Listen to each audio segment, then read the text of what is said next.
What's going on, guys? Thanks for tuning in to another episode of the Red and Gold Standard podcast. My name is Zach Hernandez, and as always, I am joined by my co-hosts. We got a full house for you guys tonight. We're going to be previewing the 49ers Divisional Round playoff game versus the Green Bay Packers. Before I kick it off to my panel, if you guys are tuning in on X, make sure you hit like and repost the post. If you're tuning in on YouTube, hit like, hit subscribe. Drop some comments in the live chat. We want to hear what you guys think, how you feel about this game. I'm just going to start off like normal. Matt, how you doing tonight? Zach, I'm doing good. It's been 3 weeks since meaningful 49ers football. That's going to come to a close the day after tomorrow, so I'm looking forward to it. We got a bunch of panelists, so let's hop right on to the next one, but I'm doing great, man. Awesome, yeah. I got Mike, as always. Mike, how you doing? Blessed and highly favored, man, and excited that 49ers football is less than 48 hours away, man. I can't wait to talk about it. Let's do this. Let's do it. Dion, how you doing? I am good, man. I appreciate y'all having me on. I'm ready to just go punch the Packers right in the fucking mouth. Let's do it. Christian, how you doing? I'm good, man. I'm ready for this for Saturday. I'm ready for the game to start, and I just need the Niners to kick the living shit out of the Packers because I'm sick and tired of all this nonsense about the Packers even having any kind of chance. So, all right, just a reminder, no profanity here in the first couple minutes. 8 minutes. Brandon, how you doing? I'm doing good, man. Ready for this game on Saturday. Feeling very confident, and let's get right into it.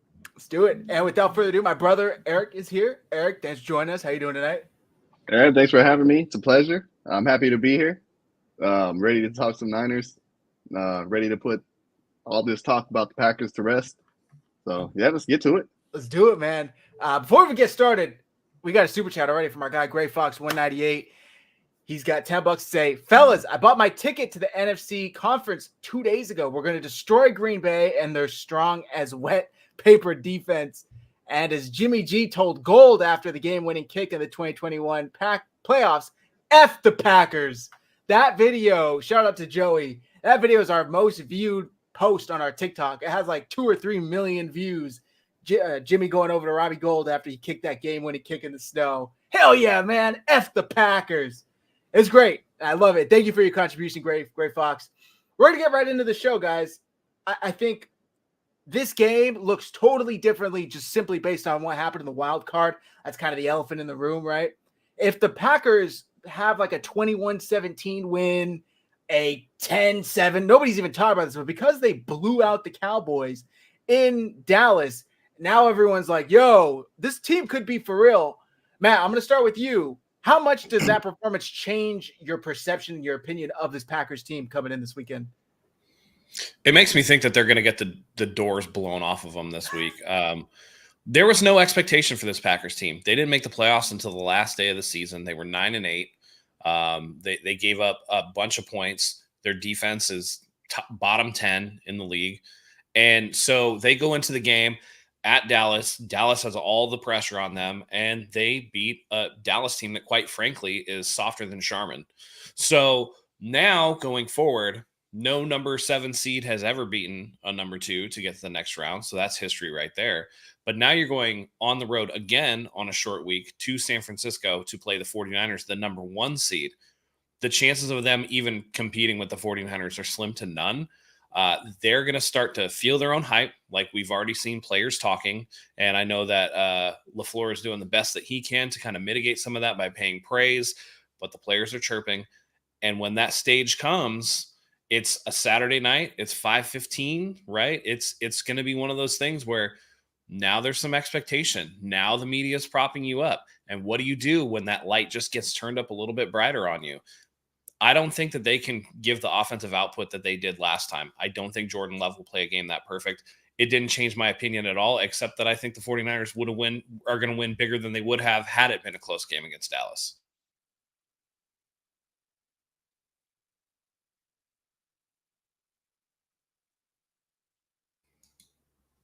Zach, you're muted. Just noticed. Mike, Jordan Love has been playing very good football for the past month, maybe. I don't have his schedule up in front of me. Some are saying he's playing as good as anybody in the NFL in this stretch going into the playoffs. earlier in the year, people were talking Green Bay made the wrong choice.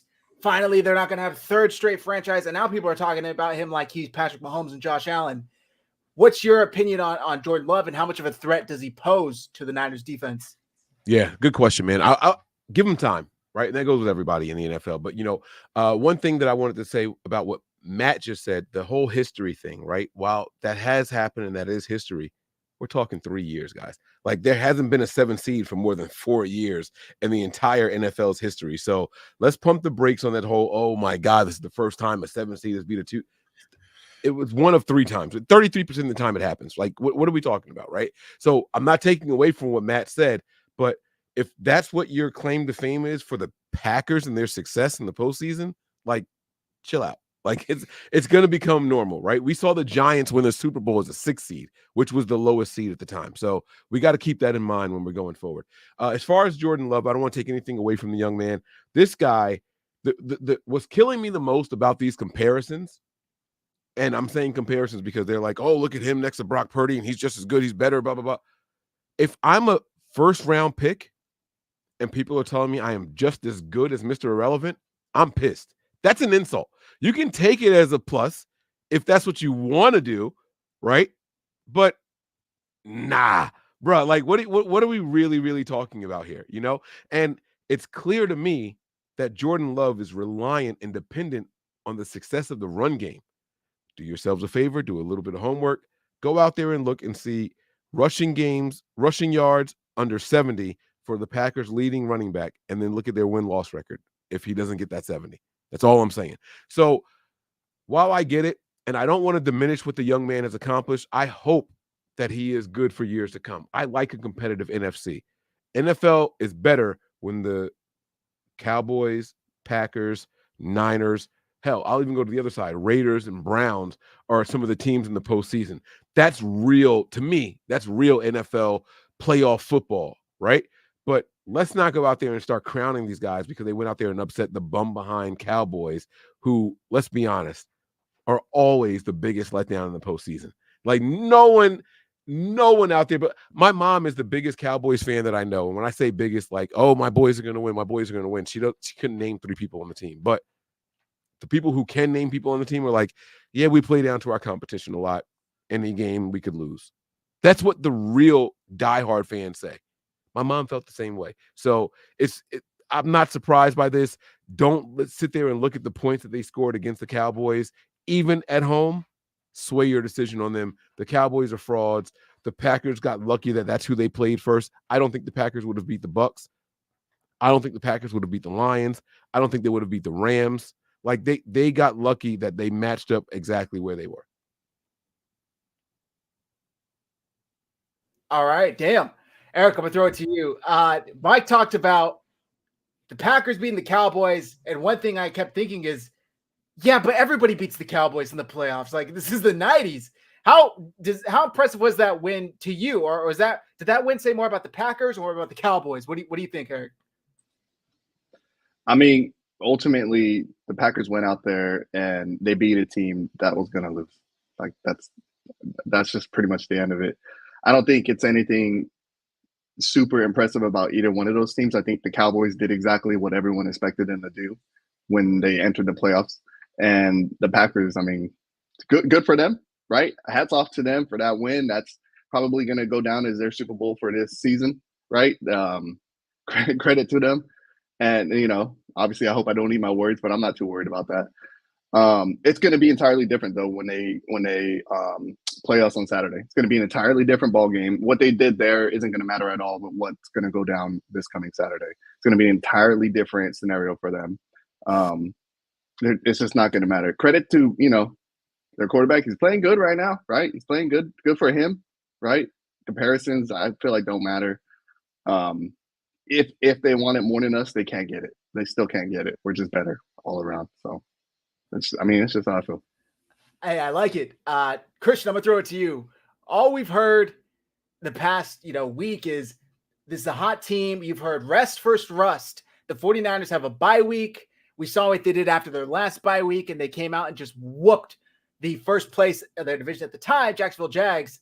How much does that benefit the 49ers in reality, having the bye week and the Packers having to go back-to-back road games on the other side? How much does that benefit the Niners? I think it benefits the Niners mostly on the defensive side. I think rust is most of the thing that people would say for the offense, where the defense is, it's definitely not rust. The defense, when they're rested, they're going to come out and punch you in the mouth.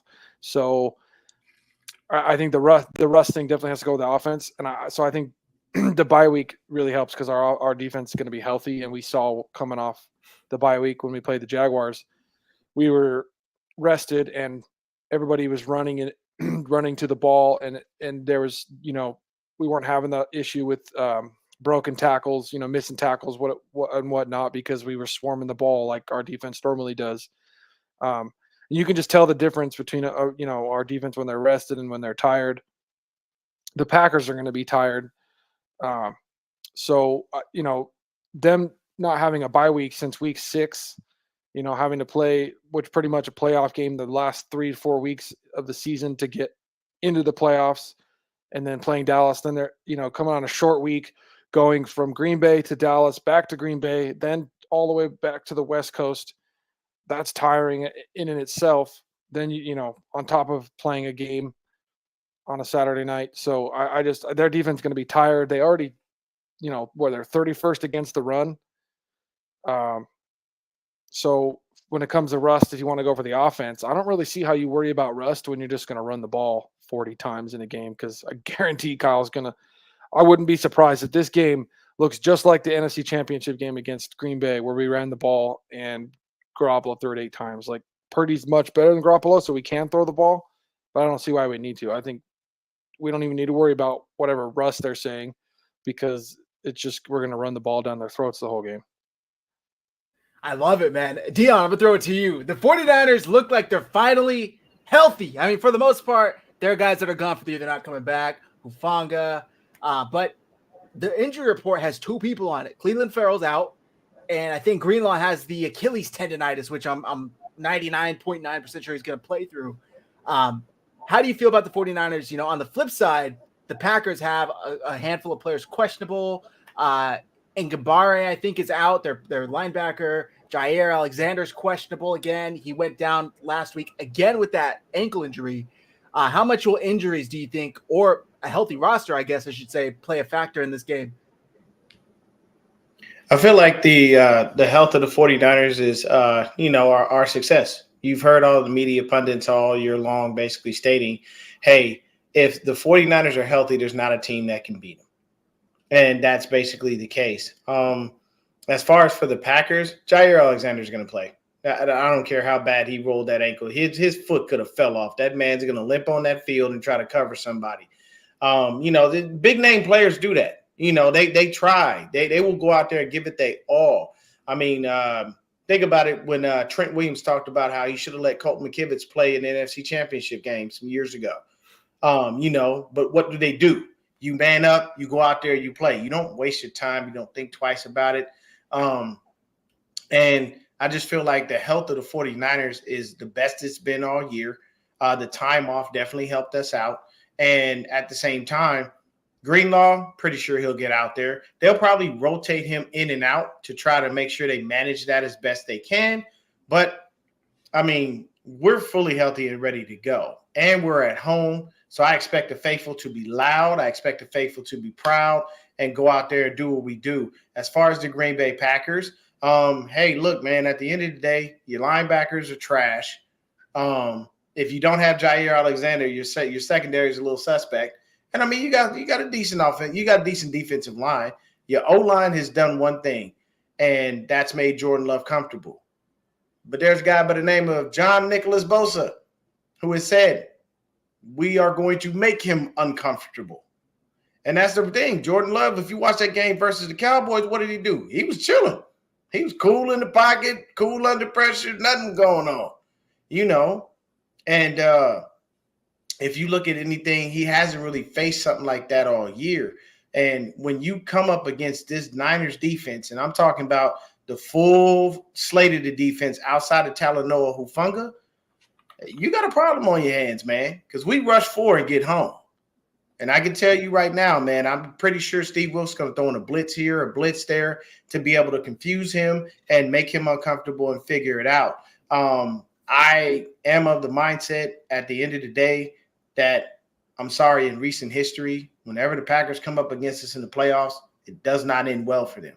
I understand that was with Aaron Rodgers, but I can tell you right now, Aaron Rodgers, Jordan Love, Matt LaFleur, anybody on the floor, it doesn't make a difference. They're going to lose. It was nice to see Jordan Love get his first little win and do his little thing, but at the end of the day, I have to agree with Mike. If you're comparing me to Mr. Irrelevant, that's a slap in the face. I'm a first-round pick. They went up to go get me. They went to go get me purposely to replace one of the guys that some people think is one of the greatest throwers of the football of all time. And you're comparing me to Mr. Irrelevant, this guy? Little regular Joe Schmo kind of looking dude? Nah, man, I'm not having that. I mean, I saw on Twitter they had their whole little moment. Look at our quarterback. He doesn't have on any chains or this or that. You know, he's just focused on football. Look, bro, because somebody dressed a certain way don't mean nothing, okay? I've met some dudes that look like straight-up nerds, super hood. I've met some dudes who look like straight-up hood guys, extremely intelligent. Bro, how you dress, what you look, just don't judge a book by its cover. It's how it works. But the health of the 49ers, to me, automatically says that we win this game just based on the fact that everybody is there. We have all of our weapons available, and they don't have anything to stop that. Okay, you have Jair Alexander. What are you going to do about Ayuk? What are you going to do about Kittle? What are you going to do about CMC? What are you going to do about Juwan mother-freaking Jennings? What are you going to do about all those other people? Jair can't cover the whole dang field. So who else is going to help you? So the help that we have right now just gives us that big enough edge for me to have supreme confidence to know at the end of the day, it was a nice little run. And, you know, God rest his soul, my Uncle Mark, he's a Packers fan. I love you to death, Uncle Mark, but we're going to have to break your cheese heads off. It is what it is. That cracked me up, dude. It was like, you know, I posted a reply to the person talking about dripless Jordan Love, you know, and it's like, my quarterback gets no bitches. Like, he's horrible looking, he smells, and he gets no bitches. That's how much he cares about football. I'm like, yo, like, this kind of fucked up to say. Jordan Love's like, me? Like, what, how, okay. Like, Brandon, I'm going to throw it to you. The weather looked like we were going to be lucky and it was going to rain Friday, Sunday. I just checked my app and now it's going to rain and it's going to be raining at 5, 6, all the way through 7. It looks like not much. I think it's like 0.2 inches for the whole day, but something. If, in your opinion, say weather becomes a factor, who does it help more, the Niners or the Packers? Well, I saw that it was going to be like 40% around the time the game starts. But moving on to the question, I feel like it'll benefit us in a way just because if that does happen, and we know we did see Brock Purdy struggle like a little bit when it rained before, but he still looked excellent. We still have CMC in the backfield, so if it does rain, we could just run the ball most of the game, you know. And you saw throughout the whole season, CMC can't get stopped. So, I mean, I think we'll be all right, even if it does rain. No, I agree with you there. Mike, I'm going to throw it back to you. There was this weird clip, Mark Chamorro, wherever the hell he is, a former tight end for the Packers. And this clip went viral in 49ers X, you know, spaces, talking about how, you know, hey, the late penalty, the 15 yards, may be worth it if the Packers are able to get to Purdy, you know, late after the whistle, hard, as long as it rattles them. He didn't necessarily say take him out of the game. He didn't say hurt him, but the implications there. I kind of see split down the middle fan base calling others soft for saying, come on, man, like that's football, get over it. But then there's others that are like, yo, like you never call for an injury. How do you feel about this? Did you hear it? What do you think? Hit me with your thoughts. Yeah, I saw it from a couple of different outlets, and you know, ESPN Milwaukee was like promoting this joint, and I went on a rant about this on the No Harm No Foul show that I do with Breezy. It's low hanging fruit. The guy said let's go out there and maybe we do need to get a 15-yard penalty earlier in the game, right? So I did the math. I looked at it. There's 4 ways that you get this 15-yard penalty. A late hit, a hit to the head, a hit below the knees, and like an out-of-bounds hit. You're asking for an illegal play, and you're hoping for that to set a tone. You're basically hoping for injury.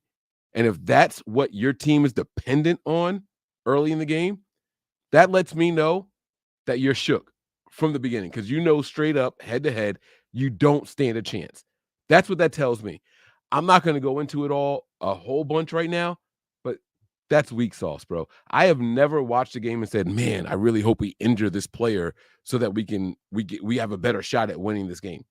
It's basically what he was saying. Like, we all know, we all watched, we became content creators during the hardball years or the end of it, and Seattle was our biggest opponent. Not one time did they ever say, damn, man, I really hope that we can injure Marshawn Lynch. Damn, I really hope that we take Russell Wilson out this game or injure him at some point.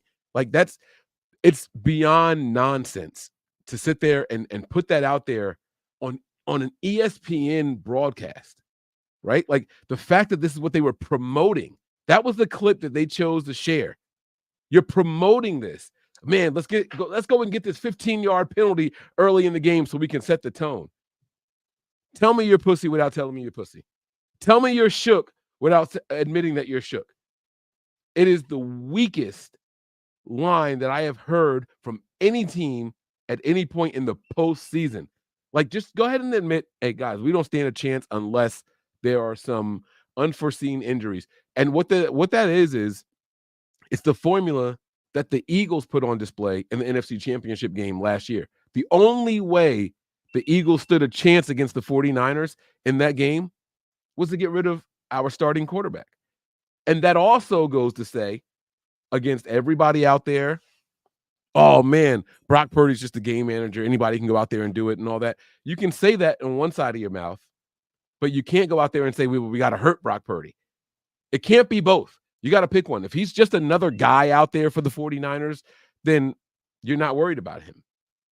But you can't say that we need to smack him up and rattle him, and then at the same time say Brock Purdy's just another guy. Luckily for him, he's got the supporting cast, because the supporting cast doesn't change in that situation. That scenario doesn't say, well, we're going to be okay.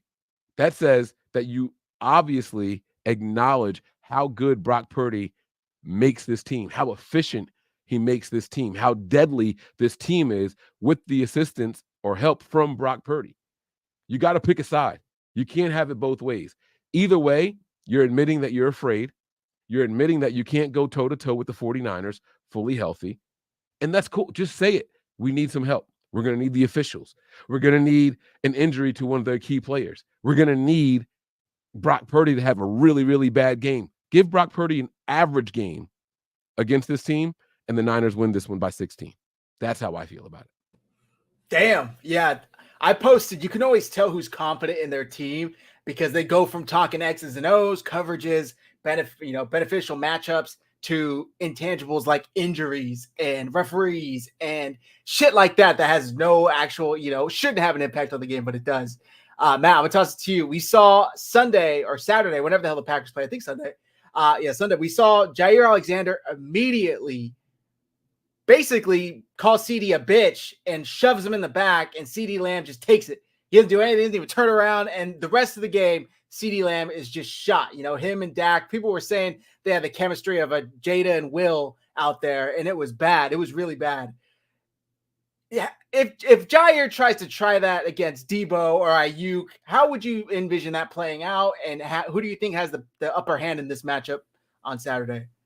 Well, I mean, unlike CeeDee Lamb, Brandon Ayuk and Deebo Samuel won't shrink under a spotlight. Unlike Dak Prescott, they won't shrink under a spotlight. Jair could try all the head games he wants. First of all, Deebo ain't going to have it. And Brandon Ayuk is, honestly, to me, just as talented, if not more so, with more heart and hustle than CeeDee Lamb. So that's cool, man. You can be out there on your own, but, Brock Purdy's going to get the ball to where he needs to go. And if you look at Dallas's offense versus the 49ers offense, you better buckle up. Bernard Pollard was a disappointment for them this season. There's no other way to look at it other than that. CMC is anything but disappointing, and he's going to be out there. So Jair Alexander better be on top of his game all day, because if not, it's going to be a long day of work, and he's going to get that work. So I'm not worried about Jair Alexander. He has, I mean, bro, if he wasn't a football player, I'd be worried about the young man, but he has talent on the football field. He just doesn't make the best decisions from time to time. So listen, you can play those games with Dallas, and I don't know at what point of the game it was. It was probably when they were front running, because that's what the Packers do, because the only team that's near as soft as the Dallas Cowboys is the Green Bay Packers. So I'm not worried about it. If he tries any of that stuff, then he's going to get his, but I think something in me tells me that he knows better than to poke the bear like that. And the chat's asking if Jair is practicing. He hasn't practiced yet, but like Dion said, he's going to play. Like there's no chance he misses this game. Now, does he re-injure that ankle? I mean, the likelihood, maybe Matt can attest to this. How likely is it if you go out there with a sprained ankle that it kind of flares up again? Is it? I would imagine it's pretty likely. Likely now, because he had the ankle injury prior to the Dallas game, and then he aggravated it in the Dallas game, which means that thing is lax. The ligaments are lax. It's been hyperextended at some point, which is what happens when you roll an ankle. He's going to have to deal with that for the rest of the season, aka Saturday. So, they better tape it up tight, and even that won't necessarily stop. And I think he would do better if he, was just staying on his side of the field. Man, if he tries to shadow either Brandon Ayuk, who's going to cook him on the routes, or Deebo Samuel, who's just going to out-physical him in every way, dude's going to have a really bad game. Yeah. So he needs to spread the love to the other DB on the opposite side, take turns getting cooked. That way that ankle doesn't get torched too early in the game. But, it's going to be an issue. That's for sure. If the fact that he hasn't practiced says a lot. Mike, I'm going to read the super chat, then I'm going to get right to you, I promise. We have a super chat from CMC Yeleda with $5 to say, Green Bay hyped off Dak being Dak is hilarious. Niners by 14. This is what you guys, like, Packers fans apparently don't understand. Like, Bryce Young and the Panthers could have lined up, and we would have saw something similar. Like, this is Mike McCarthy and Dak Prescott in mid to late January. This is just what they do. Usually they at least win one. I shouldn't even say usually, because they've only done it once. I think they're like 1-5 together in the playoffs. So, or Dak in general. But Mike, please go ahead. Thank you for your contribution. See you later. I'll leave the super chat responses to the rest of the panel, but I wanted to ask Matt this question, and that's why I was raising my hand. What does 3 flights do for an injury like that? I've heard that flights can bring back swelling and things like that. I don't know. So I want to give it to our medical specialist on the panel here. He had to fly back from Dallas back to Green Bay. So you already went there, you played, you got to fly back home. Now you got to fly back to California. What does that do for an injury, and how could that play a role in all this? For a normal civilian, I would say it could turn into a problem, right? You're talking about pressurization and depressurization when you get back down. I can't say that word for some reason. Pressurization, when you get up into the air, things can blow up, swell, and generally just cause discomfort. And that's why people that have like ear infections or something else like that, or sinus infection, it'll actually get worse as you go up in the air, because the pressurized air just causes that inflammation to blow up. For somebody like Jair Alexander and a professional football team, you would hope that they would have, people talk about the Joe Burrow thing, right? Like, he says it's a compression sleeve. He probably had an injury to that, but one of the things that you would do to mitigate that is when you travel, particularly air travel, you would put a compression sleeve on that. You'd use maybe some anti-inflammatories. Ice has kind of fallen out of favor, just because when you ice something, yes, there is a decrease in the blood flow while you're icing it, but the rebound blood flow after you take the ice off tends to be more. Heat is actually the better thing that they prefer now, but you would hope that an NFL team would try to mitigate any inflammatory response by flying back and forth across the country. It's not great, but I mean, teams have been doing this forever. I don't expect that to play a huge role, but it's not exactly nothing either. So it's going to be interesting to see how this all shapes out, but I wanted to ask you guys, I'll start with Christian. If anybody else wants to chime in, please feel free. I was pulling up the clip of Amy Trask, which I'm sure you all know where I'm going with this just by saying her name, on the What the Football podcast. And I have the video here. Let me show it. And I want to get your opinion on it. We'll start with Christian. But here it is from the What the Football podcast. Let me make sure my screen's good since there's so many of us. All right, here we go. That means we have 8 quarterbacks. Did that of 4 games this week. That means we have 8 quarterbacks. Did that math all by myself. Good girl. 4 games, 8 quarterbacks, 7 terrific quarterbacks, and Brock Purdy. Now, Brock Purdy is a good quarterback. Make no mistake about it. Everybody be calm, 49er fans. I'm not suggesting Brock's not a good quarterback. He is. I simply don't put him in the same category as the other quarterbacks. So I'll say it again. 8 quarterbacks, 7 terrific quarterbacks, and Brock Purdy. What don't you like about him? It's not that I don't like him. It's not that I dislike him. He does things very well. He is surrounded by a tremendous, tremendous supporting cast, both on offense and defense. He is a good quarterback. I don't put him in the category of the other 7. Christian, I mean, lay it on me. What apparently Purdy's below the likes of Baker and Goff, and give me your thoughts on that, please. I don't want to corrupt the well too much. I mean, it's kind of the epitome of this whole really season, or really since Brock has been a starter for this team. Everybody has been stuck on the fact that he was Mr. Relevant, the last pick in the draft. So he's not capable of being a good quarterback. He's not capable of being put in the same category as these other quarterbacks. It really makes no sense, but I guess in a sense it does, because if we had the same social media when Brady came into the league, he would have probably got the same treatment Purdy's getting. Obviously, different circumstances, not saying Purdy's Brady, but just late round pick, you know what I mean? So I feel like they would have been all over Brady in the same way if we had social media then. But where is she basing any of this off of? You're saying this guy's not in the same level, and yet he leads the league in most quarterback categories. He's ahead of each quarterback in almost every category left in the playoffs. So you're saying the guy that is first of those 8 quarterbacks in almost every category besides a couple, he's not at their level. So what level is she referring to? Because quarterback play is based off their statistics and how well they play, right? I don't understand. Like, even she's just going off some kind of eye test or something. I don't understand where it's coming from, other than this is Purdy falling this far in the draft and nobody thinking he could be a guy is such an ego hit to everybody in this dang league that they just can't stomach it. I mean, it's ridiculous. I don't understand. Like, who would have ever thought that an underdog story like this people would hate so much? People are supposed to love the underdog story. They made a freaking movie for Kurt Warner based off being an underdog, but for some reason everybody hates Purdy and his underdog story. It doesn't make any sense to me. Yeah. It's just the same old thing you keep hearing, right? I was watching, I listened to Fox FS1 on my Sirius radio every morning driving to work. These guys are saying, "Oh, Purdy's going to struggle in this game," right? That nobody gives him a chance. He's nothing. I just don't get it. I don't get it. He's done nothing but prove them wrong.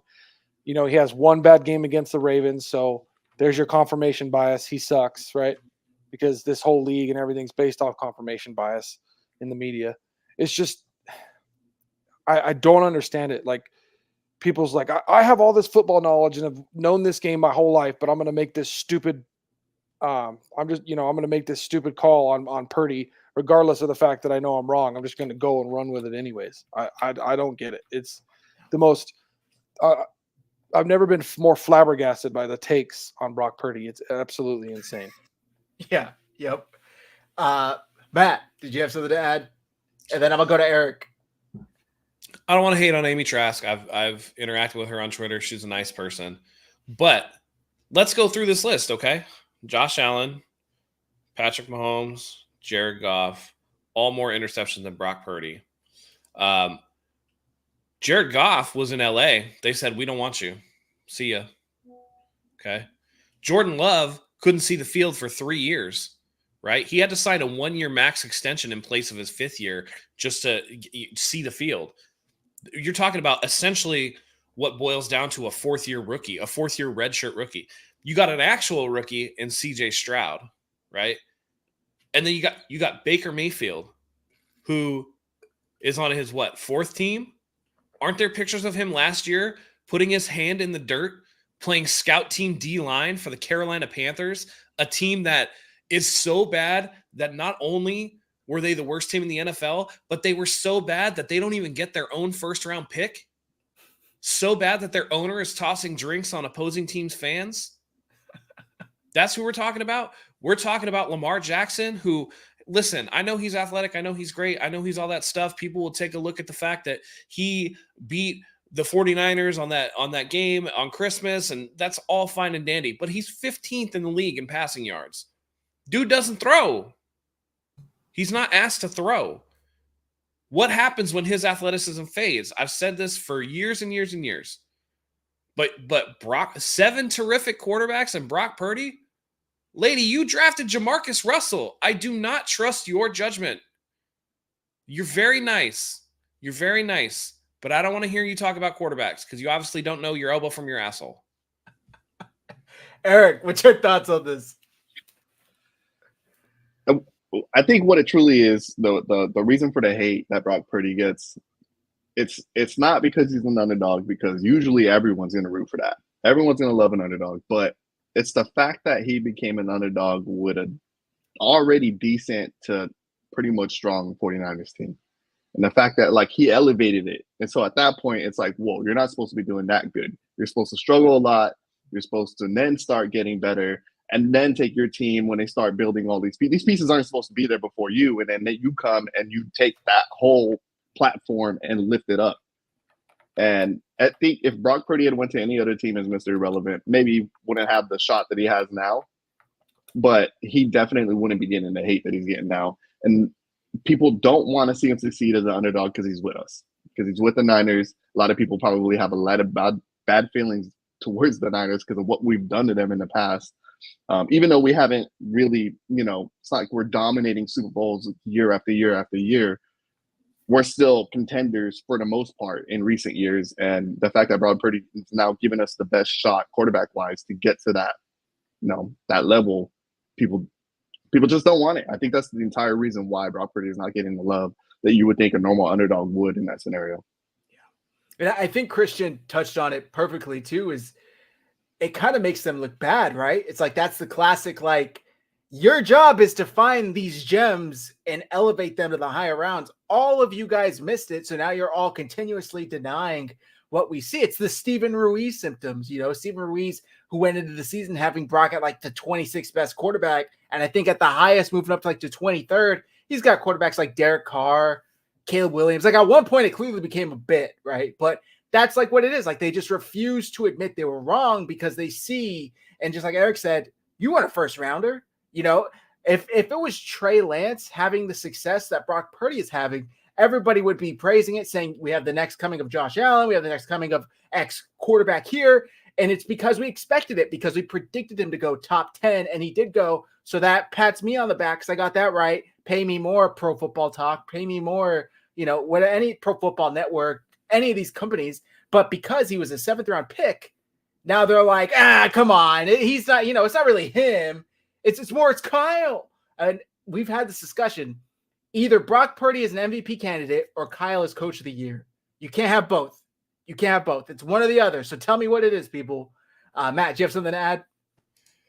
Yeah, so I think you're onto something. I do think that you can be coach of the year and MVP in the same year. I mean, this happened a couple times before. That's neither here nor there. But I've actually come to the conclusion that the hate is not for Brock Purdy. The hate is actually for the 49ers. And here's why. They spent how much draft capital on a dude that they jettisoned for a 7th-round pick? It's not that Brock Purdy is Mr. Irrelevant and he's come in and play well. It's that the 49ers have seemingly failed upwards, right? You spent all this capital on a first-round dude that couldn't even see the field, to the team you traded him to. And all of a sudden, you have this guy who's going to be your franchise quarterback, seemingly, right? Who's playing well, who's on an MVP caliber, season, an MVP caliber level with his play, that might have drawn some attention as an undrafted free agent, but that you took seemingly just to avoid that. It was your last pick. You passed him over how many times? Other teams passed him over how many times? How dare the 49ers, with all of their talent that they already have on this team, that paid a Jimmy Garoppolo after 5 games, that drafted a Trey Lance, how many quarterbacks are going to be thrown in your lap? And you fail upward into this guy that makes $800K a year and looks like he came straight out of an American Eagle ad? No. We don't like that. So we're going to downplay this kid because we're hoping beyond hope that the 49ers did not get that lucky to get this guy after blowing so many different quarterback picks. Kyle had the rap of, I can't develop quarterbacks. He can't develop quarterbacks. The team can't develop quarterbacks.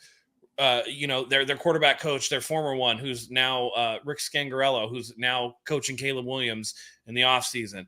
People talk about that guy. There's no way the 49ers failed up like this with all the talent that they have and have this Super Bowl window open. That's why Brock Purdy's getting the hate. It's not anybody who talks to Brock Purdy loves the kid. He's very nice, very personable. Everybody loves the way that he fights and plays the game and does all that stuff. It's the fact that a team that already has so much lucked into a franchise quarterback after blowing it on a first-round pick. That's what's pissing people off, and that's why Brock Purdy won't get his due. And you touched on his character. I'm going to toss it to Dion right now, but you guys have to go watch his sit down with Steve Young if you haven't already. It's like 20, 25 minutes. But you can judge physical abilities. You can judge somebody's potential or try and grade it, but you really can't grade like the intangibles inside somebody's mind, their personality, how humble they are. And that was just on full display. I mean, I loved his quote where he's like, Josh Allen, Lamar Jackson, Patrick Mahomes, like those are great quarterbacks, but they're not me and I'm not them. Like I am who I am. I know what I'm good at. And that's what I do my best to excel in every day. And I don't let the noise get me too high. He's the exact same regardless of what's happening. Dion, please feel free to add to this. So let's just look at it like this. If you look in the playoffs, there's only several quarterbacks that you would technically consider elite. We all know who they are. It's going to be Josh Allen. It's going to be Patrick Mahomes. It's going to be Lamar Jackson.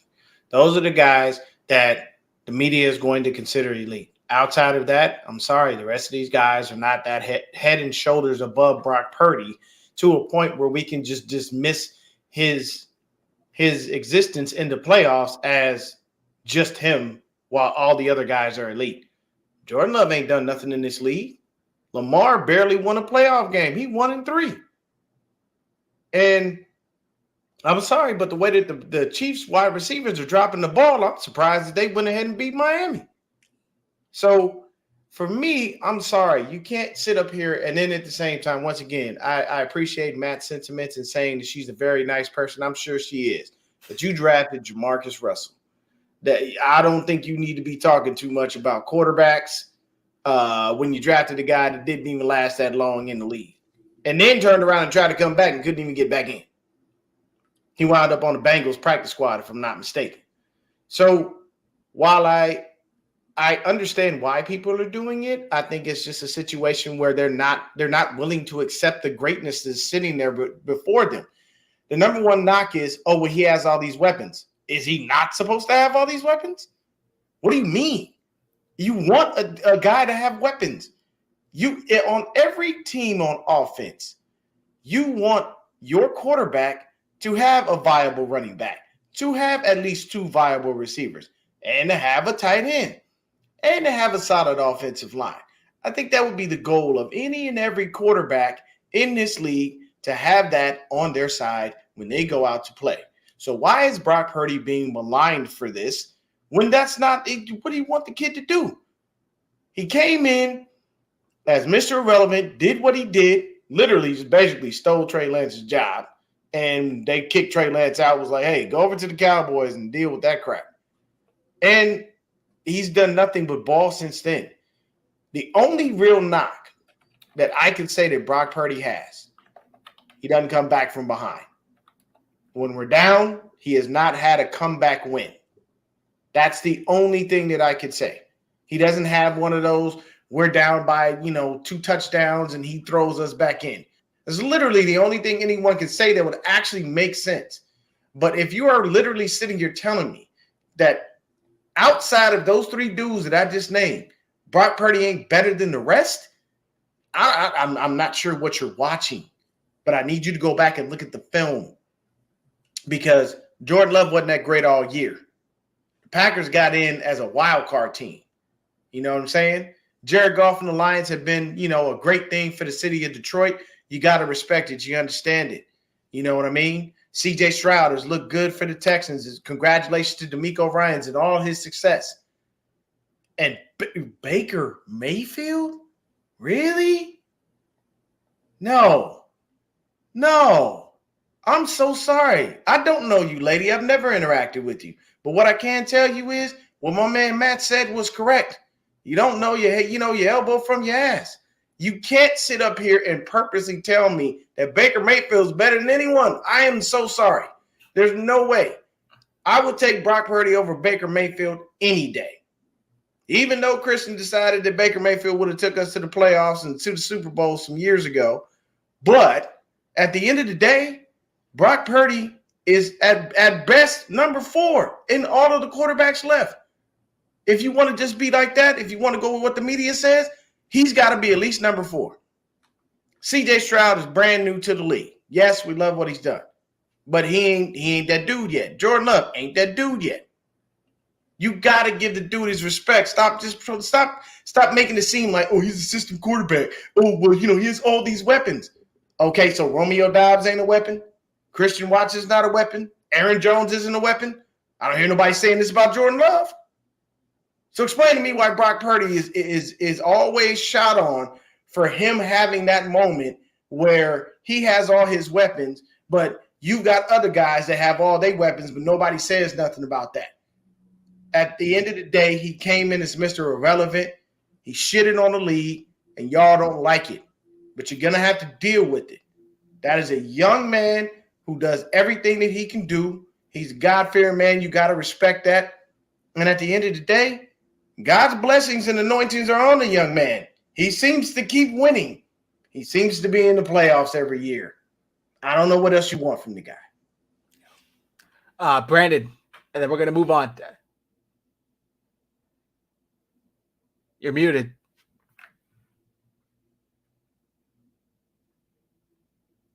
You're muted. Can't hear you, brother. You're muted. My bad. Just real fast. You guys think that the media would be talking about Brock Purdy like this? Let's just say if Brock Purdy went on to the Super Bowl and won it last year? Well, the simple answer is no, right? They're hating on him because they don't think that he has the capability of doing it. And the truth of the matter is, when you look at the offensive talent, when you look at the skill positions of the offense, it's like, where's the weak link there, right? We know about the foes and the woes on the offensive line, but when you look at the wide receivers, the running backs, the tight ends, right? Everybody is all pro or Pro Bowl level on that side of the ball. So where's the weakness we can point out on the 49ers offense? They're going to try to single out Brock Purdy because that's the only thing that they can try and hope that they're right about. And, everyone wants to say, I saw the flaws in that team before anybody else did. And the only thing that they can point to in a potential flaw is Mr. Irrelevant.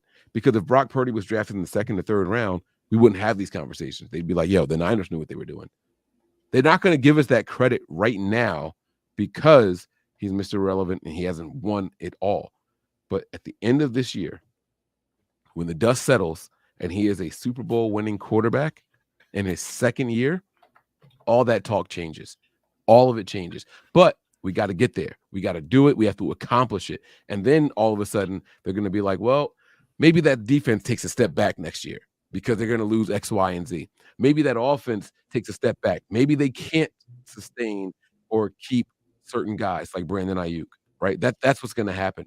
But right now, they're just grasping at straws so they can say, I was the first one to say that this team wasn't ready. And they're hoping that the reason is because of Brock Purdy. That's where they are. They're grasping at straws to say, I said it first. That's what X has made social media.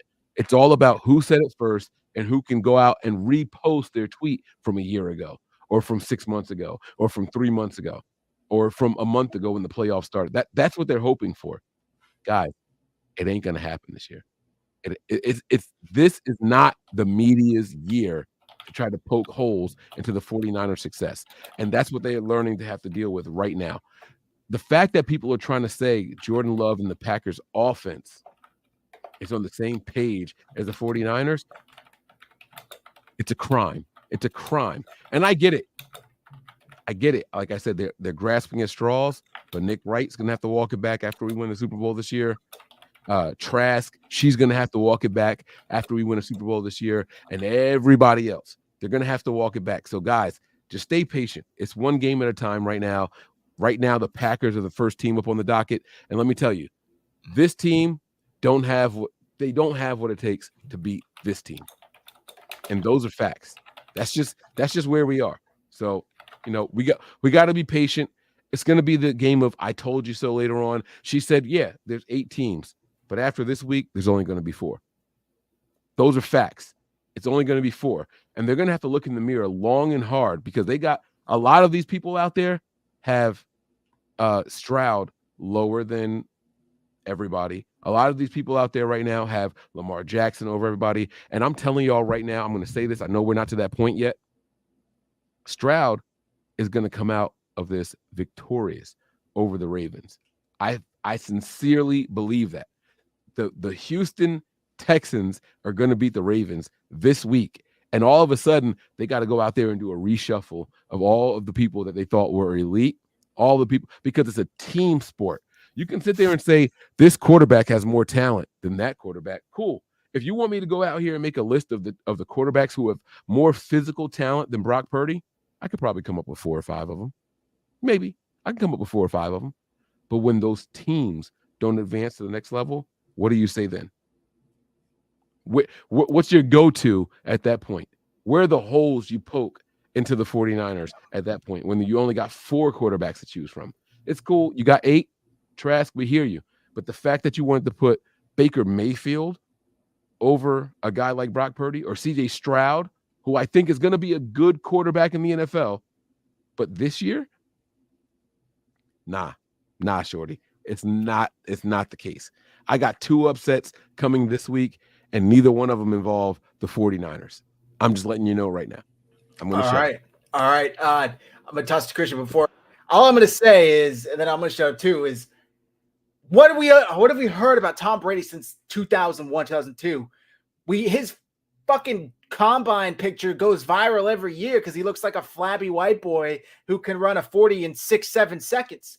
Like he's not athletic. He doesn't have a rocket arm. He's not fast, but he's the greatest quarterback to ever do it. Like, and I'm not saying Brock Purdy's going to be that, but doesn't that teach these media analysts that you don't necessarily need to be 6'5" with a rocket arm and run a 4.3 40, and you could still be really good and successful if you're in the right surroundings. So I don't get what it is, but Christian, please, and then we're going to move on. Yeah, I just wanted to talk about the whole like Purdy has weapon things. I don't really understand that argument. It's like, so is there argument when Purdy throws this like insanely accurate ball through a keyhole? Do like these guys that because he has weapons, they have like this like super magnet to their hands to where it makes the ball just go perfectly right where it needs to go, right into their hands. Like when he threw that ball down the seam to Ayuk against the Washington, the Commanders. Does Ayuk have some kind of special hands that makes the ball go right there, right in the keyhole perfectly? Is that what they mean when they say he has weapons? Like, so in order to say he has weapons, it completely gets rid of any like good throws he makes aren't his, is because that's what it sounds like to me, and that makes absolutely no sense. And my last quick point: of all these 8 quarterbacks, Lamar's by far the least accurate quarterback from the pocket. So just want to say that real quick. And, last point is there's certainly something to, my bad, Mike, put you up, something to the value of performing when the lights are the brightest, having that playoff, victories underneath your belt. And he did it as a rookie. Like, that speaks to what he could do. Not everybody could do it. We've said it multiple times. Lamar has 1 playoff win in how many years? Purdy was in the NFL for 1 year and surpassed Lamar and Dak's playoff win totals. Like, it's insane. Not everybody can do it, or else they all would be undefeated in the playoffs. Eric, I'm going to toss it to you, and then we're going to move on. Or I guess this is us moving on. What would you say is more likely come Saturday evening? Brock Purdy has a, Philadelphia Eagle, Dallas Cowboys type performance where he just shreds them, 300-plus yards, 3 touchdowns, or the Packers come in here and they look amazing, and the Packers offense shreds the Niners defense. Which of the 2 scenarios is more likely? I mean, come on. The Packers aren't doing that to us. I think the Packers are going to try to put up a fight. Don't get me wrong. I think they're going to come out as strong as they can, and they're going to try to do everything in their power to, at the very least, maintain the game to be somewhat within a reach to win.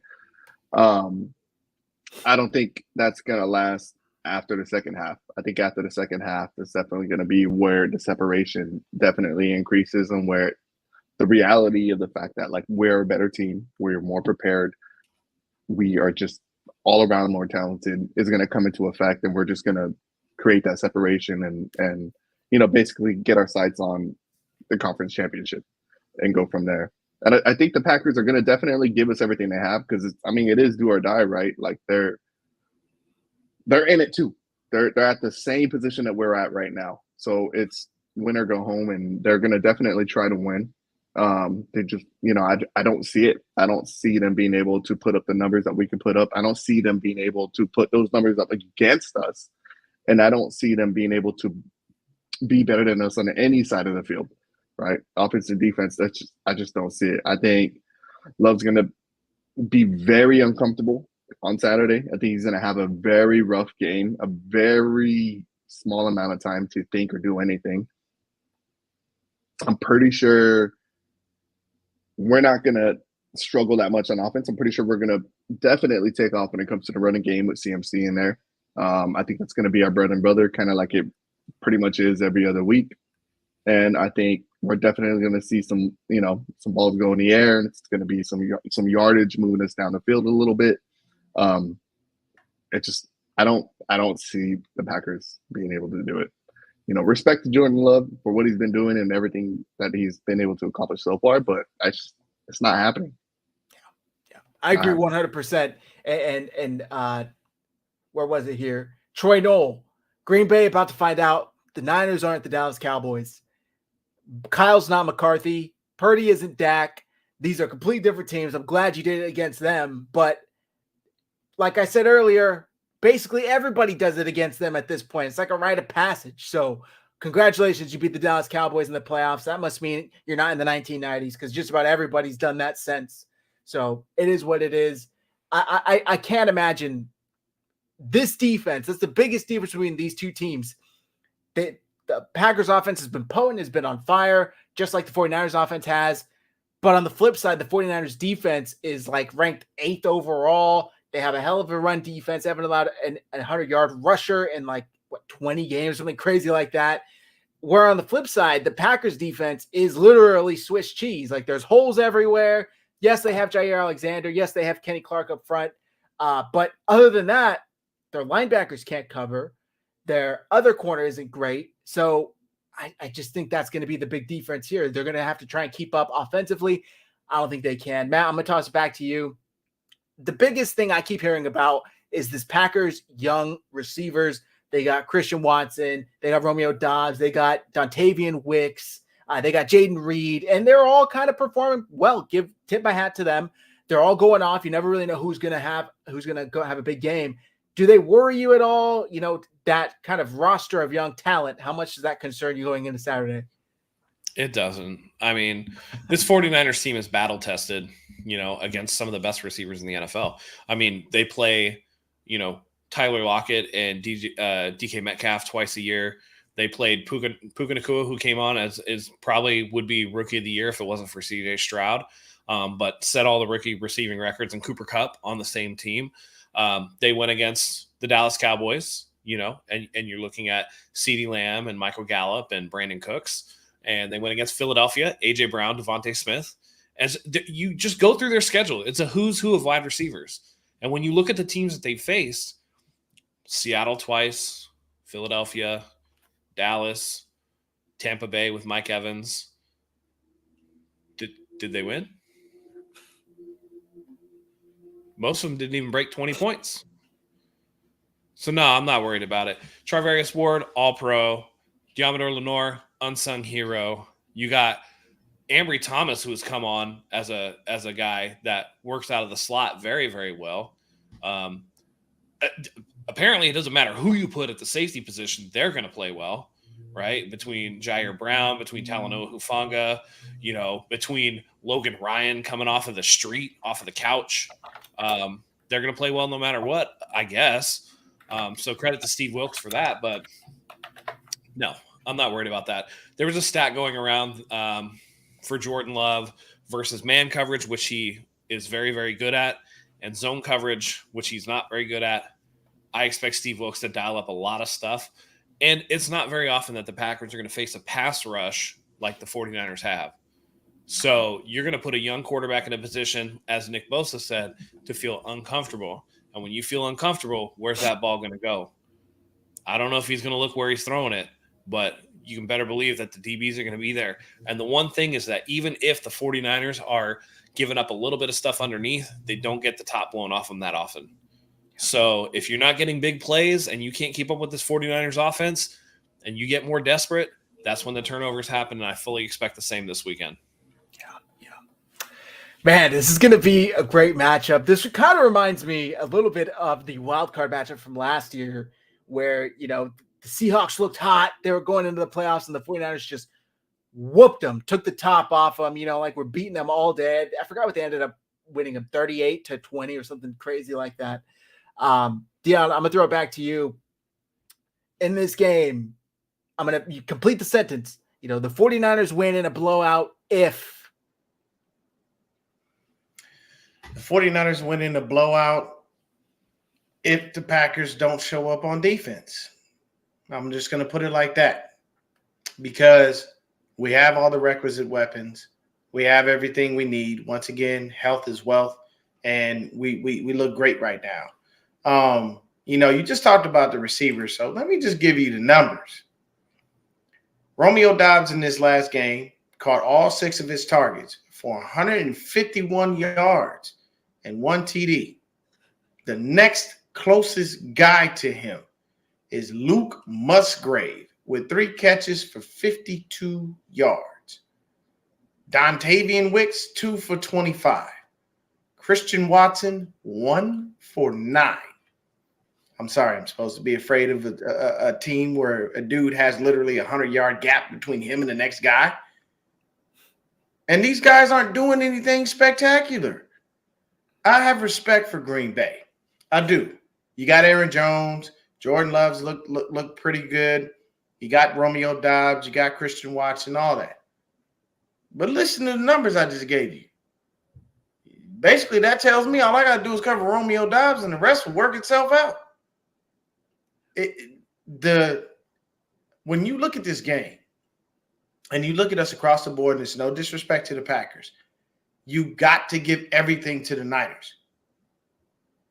The only thing I could say they may have a little bit on us is that offensive line. Maybe a little bit. But everywhere else, the Niners are head and shoulders above the Packers in every way, shape, and form. There is no one that can be that. There's nobody on their team that trumps our guys. They don't have a CMC. They have an Aaron Jones who is very good. I give Aaron Jones credit. But once again, I'm sorry. I'm looking at the history, and at the end of the day, there is no way Green Bay wins this game. Look at recent history of what we've done to them in the playoffs. People, this happens to them all the time. And I'm sorry. I'm not going to say that Jordan Love is better than Brock Purdy because I don't believe that. I'm not going to say that Christian Watson is better than Debo because that would be a lie. I'm not going to say Romeo Dobbs is better than Ayuk. That would be a lie. I don't even know who the Packers tight end is, but ain't nobody better than Kittle to me. So we have a complete team. We have guys at every position that do the job that they need to do, and they don't fail at it. I'm sorry, Green Bay. As much as you would like to win this game, come on into our house. We welcome you to Santa Clara with open arms, but we're going to send you home with a foot in your ass and some tears on your face. And you can take your little, oh, my quarterback doesn't wear jewelry. He's focused on the game. You can take him right on back up to Cheesetown and sit up there and shovel snow in your driveway. Or, heck, I've seen people hitting it with a flamethrower. But go on back up north because you're not welcome over here on the west. Didn't he have a $3,000 Louis Vuitton bag?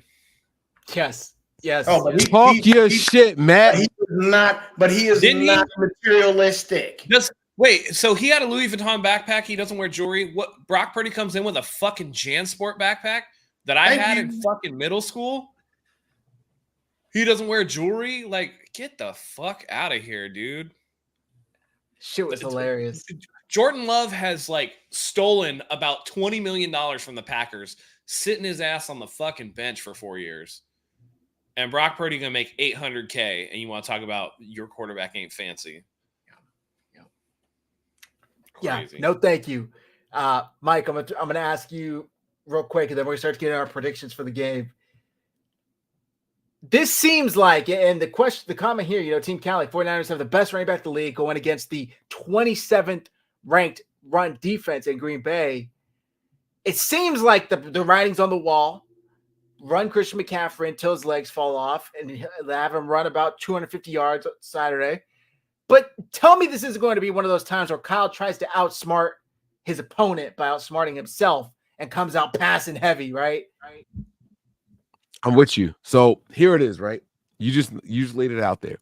27th against stopping the run versus the best running back in the entire NFL. So they're going to say, hey, guys, we got to focus on stopping this. We know this is our weakness, just like they know it's our weakness, just like the whole league knows this is our weakness. So we're gonna focus, we're gonna hyper focus on stopping the run. So Kyle's gonna say, yeah, but what about George Kittle? Kyle's gonna say, what about Brandon Ayuk? What about Debo?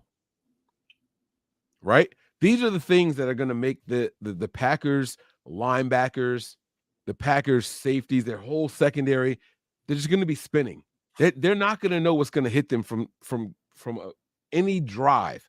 Forget first quarter, second quarter. It's going to be a drive per drive thing, how Kyle attacks his team. And the reason he's going to do that is because all that's going to do is going to make it so that the Tampa Bay Buccaneers have to prepare for that in the NFC Championship. Hint to what I think is going to happen later, right? But they're going to have to say, we have to prepare for this entire team. We're not just going to go out there and attack your weakness.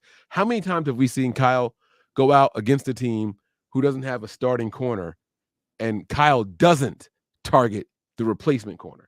We get frustrated with it. Let me speak for myself. I won't put words in the panel's mouth. I do these games live on our Patreon. Patreon.com/NB9ERS. I do these games live on our Patreon, and I get completely frustrated like Kyle. They just lost their starting corner. Even if it's just for a play, target that guy.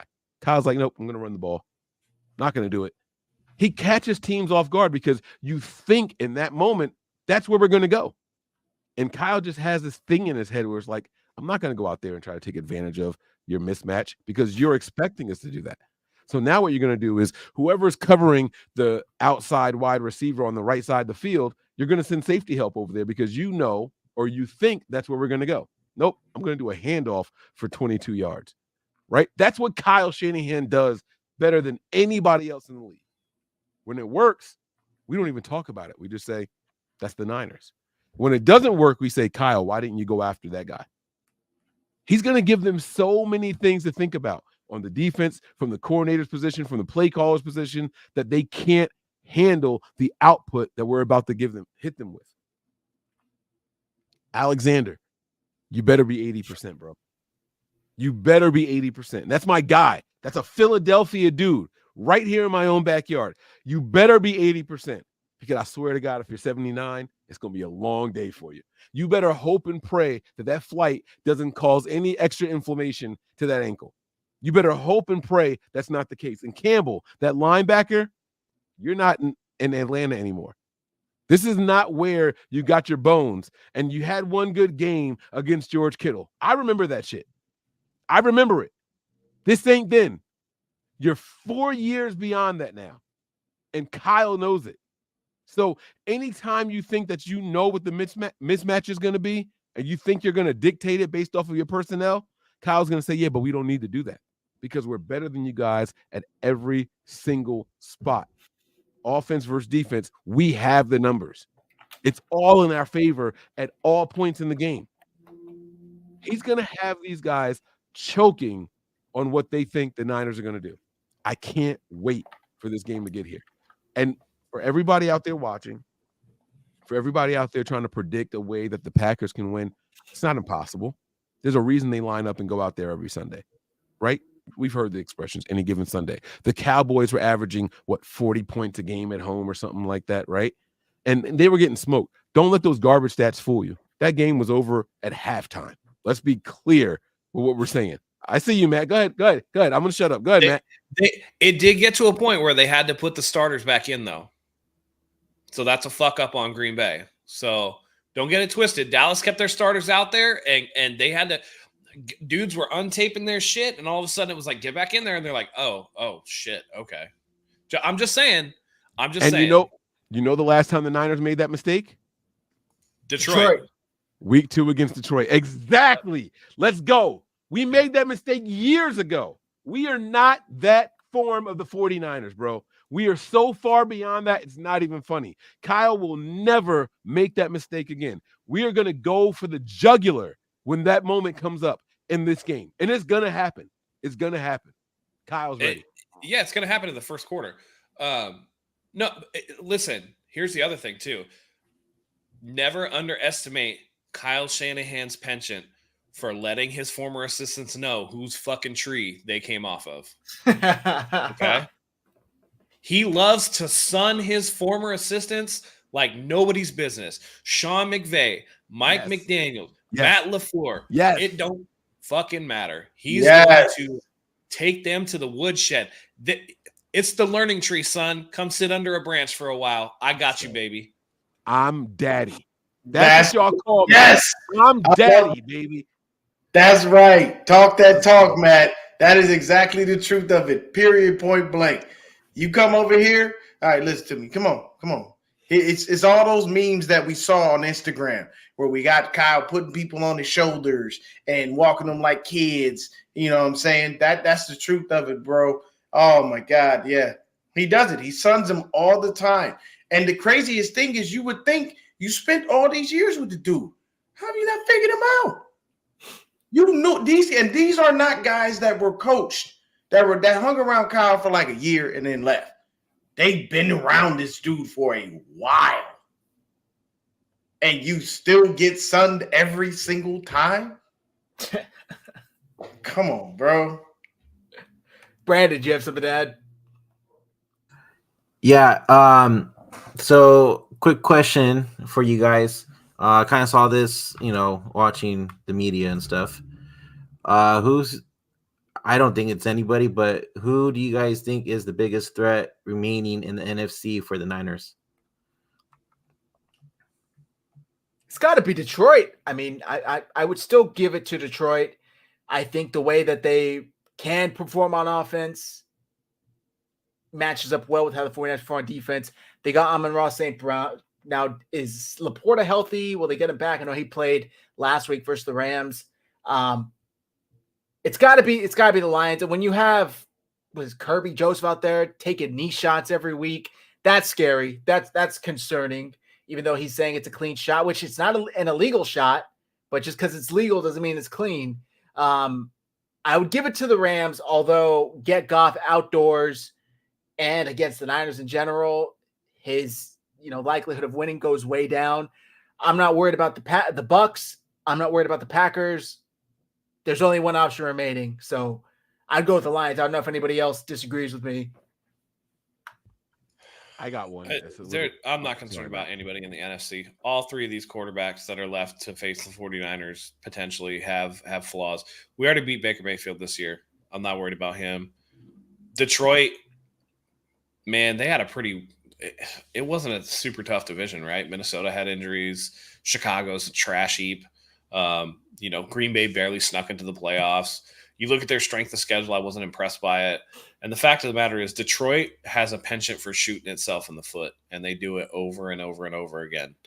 They had a very good opportunity to blow the Rams out of the game, and they let them be in it over and over. I mean, they essentially stopped scoring after the first quarter. They stopped scoring. They let the Rams just pick them apart down the field. And the Rams are not nearly as an explosive an offense as the 49ers are. To me, we're not seeing anything until we hit the Super Bowl. And then you can talk to me about the AFC teams because that's apparently where the 49ers have a blind spot. But I think just because of the nature of the schedule and things like that, I think Kyle is very well versed against NFC teams and maybe not as much against AFC teams. But I'm not worried about any of these quarterbacks, given the 49ers fits, their offense, given our defense fits. And in terms of their defenses, I don't think any of them have anything for the 49ers either. So I think this is like the cleanest path to the Super Bowl that I have seen for a number 1 seed in a long time. Right? Number 2 is out. Okay. Number 3 is there, but, number 5 is out. Right. Number 4 came from the worst division. It's just setting up really nicely. I will say, though, when Mike said earlier, Nick Wright going to have to walk his stuff back. If Kansas City does what I think they're going to do this week and lose on the road to Buffalo, Nick Wright going to pull out that. If Patrick Mahomes had a receiving core and they got to the Super Bowl, then Brock Purdy wouldn't have won. He's going to say that shit. I'm just taking it out there right now. But what I want is for the 49ers to play the Ravens, and I want the 49ers to boat race the Ravens. So there's no questions from most normal people, right? The 49ers beat everybody that was put in front of them, bar none. Doesn't matter. They're the champs. But I'm not worried about anybody. Mike. Yeah, I like everything that Matt just said right there, right? I have the 49ers versus the Bills in the Super Bowl, but I want 49ers versus the Ravens in the Super Bowl. But let me get back to the NFC really quick, right? There's 2 teams that not so much scare me because Kyle laid it all out. And the fact that Kyle is thinking the way that I think, it makes me happy. They asked Kyle about the fake punt and why you don't do it, the fake kickoffs and the onside kicks and things like that. And he said, I think we can beat those teams straight up. There's no need for me to try fake punts, onside kicks and all that stuff. Now, if you don't think that your team can go out there and do it just head to head, then you have to go out there and look for those extra moments, those extra drives, those extra plays. That was today during Kyle's presser. He went over all of that. If you guys haven't seen it, go back and watch it. I'm not going to break it all down now. But he said, we don't do those things because we feel that we don't need to. Because head to head, our offense versus their defense, our defense versus their offense, I think that we match up better. But doesn't mean that we won't call it. He said, in fact, I did call a fake punt one time a couple years ago, his second year here. He pointed out exactly what year it was. And the team audibled out of the fake punt. And they were like, oh, well, what about the Mitch Wisnowski one? Well, maybe I did call it, but I like having fun with the media. So I'm going to give Mitch Wisnowski the credit for calling that fake that got called back. And you guys remember that. It was 3 weeks ago, right? So, Kyle has gone out there and put all of the eggs in the basket. Like, listen, we are better than you guys, head to head, toe to toe. You guys got to deal with us, and you have to adjust. The teams that scare me the most, there's only 2 left in the NFC. It's the Tampa Bay Buccaneers and the Detroit Lions. The Cowboys had expectations. The Eagles, I understand they're the only ones 6. I mean, they only won 1 of their last 7 or some shit like that, right? The Eagles had expectations, and Kyle was ready for them. The Cowboys had expectations. I think Kyle was ready for those guys, right? He's ready for all these teams, but it's the desperate teams that catch you off guard when you're not expecting it. Those are the teams that, coming out of second half, think back to that Super Bowl between the Saints and the Colts, right? You come out of halftime and you do an onside kick. It's like, oh my God, what were they doing? It was successful. They got an extra possession out of this, and then they go out there and they win the game, right? Like, those are the things that could possibly maybe catch a team off guard. The only 2 teams that are desperate enough to do things like that in this postseason are Detroit, because we know what Dan Campbell does. We saw Dan Campbell go for it, a 2-point conversion 4 times. 4 times we saw Dan Campbell do it, right? 1 time successful, 2 times there were penalties. The last time it didn't work in his favor, but he's going to try things, right? And then you got the Tampa Bay Buccaneers, who, let's be honest, didn't expect to be here this week. Those are the 2 teams that are desperate enough to try anything to win the game. To me, those are the most dangerous teams, because toe-to-toe, the rest of the teams in the NFL or in the NFC aren't going to try that. They think, hey, we can go toe-to-toe with them if we are fundamentally sound. But those 2 teams right there, they give me a little bit of pause, because you have to expect the unexpected with those teams, right? It'll be a 3rd and 1. Those are the teams that are going to take a 50-yard shot down the field. Those are the teams that are going to try to do something that just doesn't go with what the analytics say. Kyle is very much an analytics guy. If we do this on this play during this point in the game, we have a 96% chance to win. Kyle's going to go with the 96% chance to win, because that's how he's wired. Dan Campbell is going to throw all that shit out the window. A Baker Mayfield-led team, they're going to throw that shit out the window, because it's the 49ers. So those are the 2 teams in the NFC that I say give the Niners the biggest problems. Those are the 2 teams that give me a little bit of pause, a little bit of hesitation, but you got to have all that shit go right in order to be in it against the Niners at the end of the game. Not so much winning, but just to be in it. Keep it a 1-possession game down the end, down to the end, down the stretch. Those are the 2 teams that give me just a little bit of hesitation, a little bit of pause. Not that I'm afraid of those teams, but the 2 teams that I said I didn't want to play going into this postseason just happen to be 2 of the final 4 teams in the NFC, and that's the Lions and that is the Buccaneers. We got to be cautious with those guys, because they don't care. When they walk on the field, they're telling each other in the locker room, they're telling each other on the field, no one expected us to be here. Let's go out there and make them pay. That's what their mindset is. And I like that, because the Niners have to have that mentality to go out there and get this Lombardi this year. They have to have that mentality. They have to be ready for anything at all times. And those are the 2 teams that are going to prepare us the most for it. So the winner of that Lions and Buccaneers game is going to be the team that I fear the most. It's not about the Packers. The Packers don't bother me at all. They can go out there and they can try it, but that's not in their DNA. They're not wired that way. Those other 2 teams, though, oh man, those extra risks, those extra chances, those opportunities that no one else call an opportunity. Oh, it's punt formation. Niners about to get the ball. Not with Dan Campbell out there. They might fake it. You understand what I'm saying? Those are the 2 teams that make me say, guys, be ready. Hey, pump the brakes. It's not over yet. It can't be a 2-score game with 6 minutes left in the game and they're on 4th down. You got to be ready for them to fake it in those moments, because they have nothing to lose. And they're desperate enough to say, hey, we weren't supposed to be here in the first place. No one counted us out. I mean, no one counted us in. They expected us to be out. They're going to go for it in those situations. Those are the teams that make me pause the most. The Packers, they're not going to do it. Anybody in the AFC, they're not going to do it. My heart tells me I hope the Ravens win that game. I don't think they're going to win. My heart tells me the Lions are going to win that game, but I don't think they're going to win it. My brain tells me something different. My brain tells me that the Buccaneers are just good enough to do something against that secondary in Detroit. Just good enough. That wide receiving core is just good enough. So we have to be cautious when it comes to them. But this team right here, this toilet bowl symbol right here, Not worried about them at all. Niners over the Packers. But those other two teams, the winner of that Detroit game, the winner of that Buccaneers and Detroit game, they scare me a little bit. And unfortunately, we have to go against one of them in the NFC Championship game. That's the team that we got to worry about the most. It's not about anything else.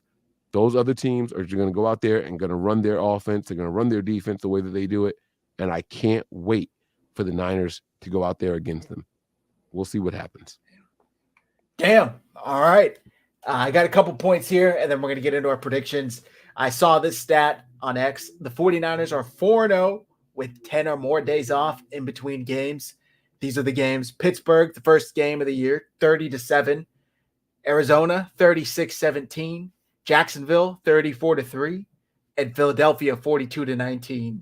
Now, obviously, they had the bye week last week, so they will have another 10 or more days rest in between. And they didn't even play in week 18, week 17, week 18. They didn't even play in that game. So they've had a lot of rest. So it's going to be good. And also, Mike, your whole spiel just reminded me of this post that I saw, and it's got a picture of Kyle and Joe Barry. Joe Barry, that's the defensive coordinator, right, for the Packers.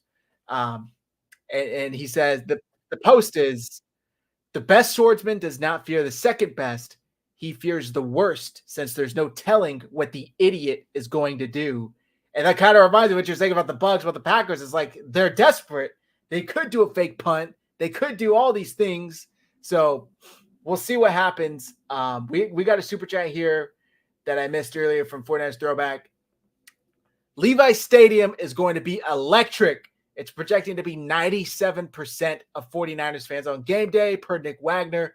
Get loud, faithful. Get loud. So 97%. Packers fans travel well. Apparently they're not going to travel that well to this game. So definitely, if you're going, get loud. And Gray Fox, I'm not sure if I read this one just in case. There's 7 terrific quarterbacks and an elite one in BCB. So great way to put that. All right, let's get into our predictions here and start to wrap up the show. Let's start with offensive player of the game prediction. Matt, I'll start with you. I'll go last. I'll make it hard on myself. All right. I think this is going to be a big Christian McCaffrey game. I mean, I think we all smell what the 49ers are cooking, what Kyle Shanahan's cooking. I think Christian McCaffrey is going to have 200 scrimmage yards and 3 touchdowns in this game, and he's going to absolutely dominate. Okay. Dion.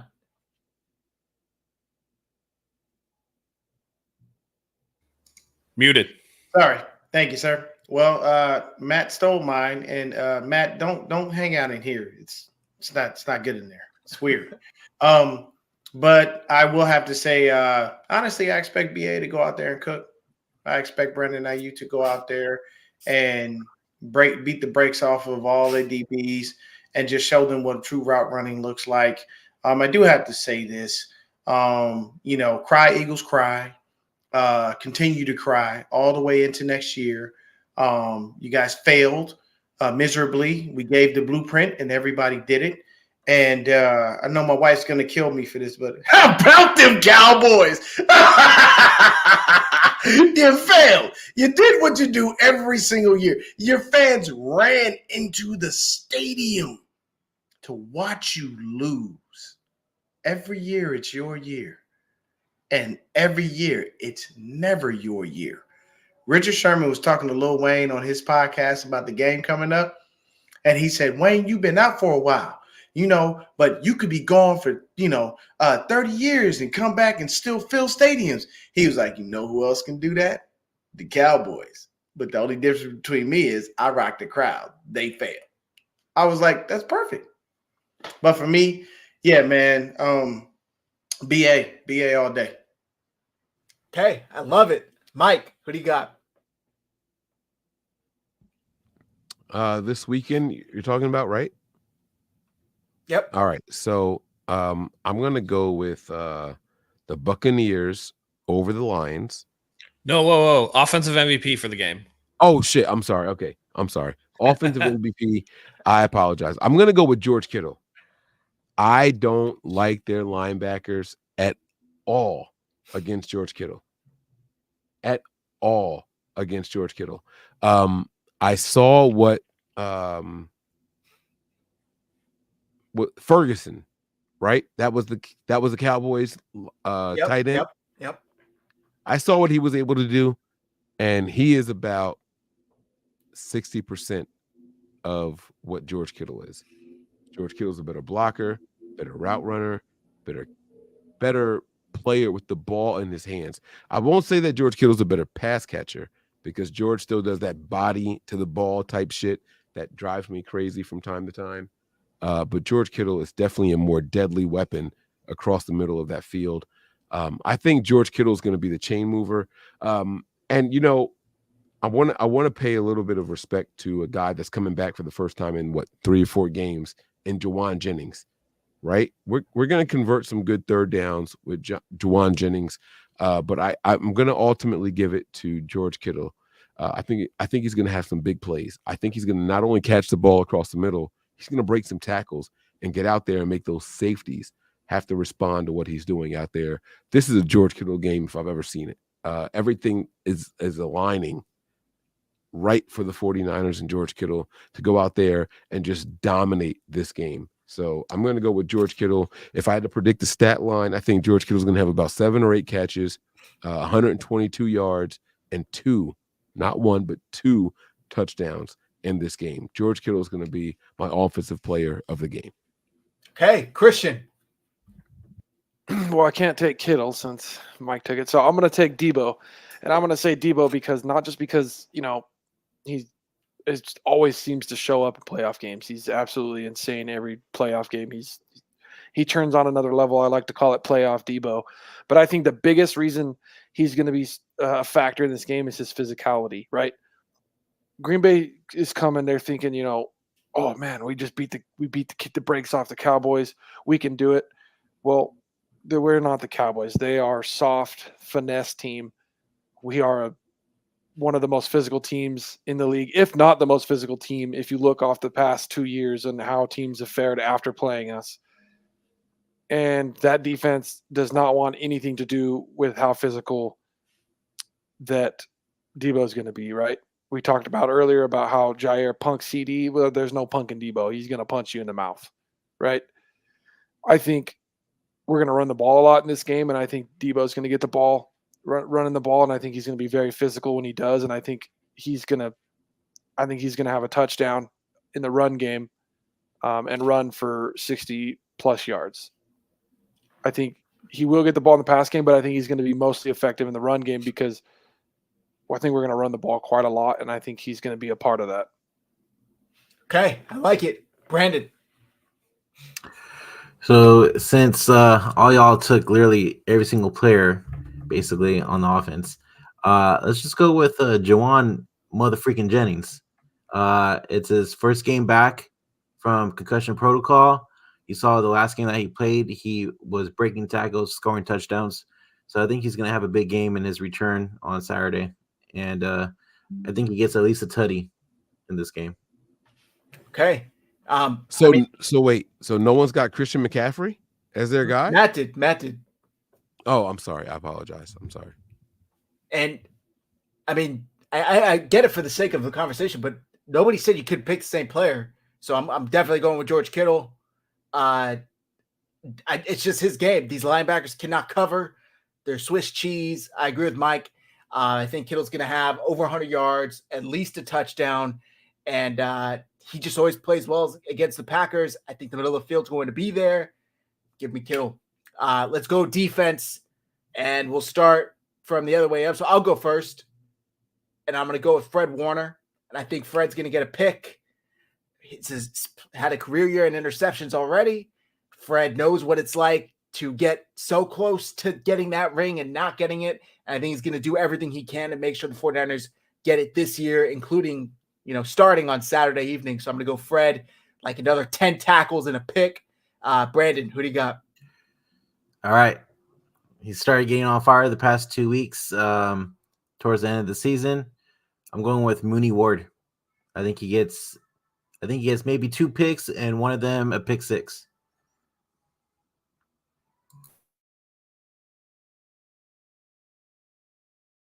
I'm gonna go with Chase Young.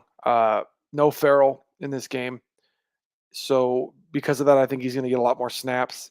I think we haven't got to see him quite enough because of the fact that Farrell's been playing so well. I think this is the chance now that you're going to get to see Chase Young more. I think he's he can play all 3 downs. We just haven't got a chance to see him yet. I think he's going to be able to get into a rhythm, getting more snaps. And I think as he starts to get in that rhythm, as the game goes on, he's going to wear down he's going to wear the offensive line down. And that's when we're going to start seeing him get to Love. We got to remember he's our fastest pass rusher. He's insanely fast. I think once he starts getting warmed up and starts feeling himself, he's gonna become a powerhouse in these playoffs. And I think because of that injury to Farrell, he's going to be the guy that dominates on our roll, like run to the Super Bowl. Okay, badass, Mike. Very good picks by everybody so far. I'm going to go with Jersey's own Jair Brown back out there in the mix. And I would have said Fred Warner if it weren't for one thing. Fred Warner has he has the propensity to go for the punch instead of the tackle when he's the first guy there, right? Everybody else on the team wants to wrap up legs, hold them up, and then let Fred come in and punch the ball out.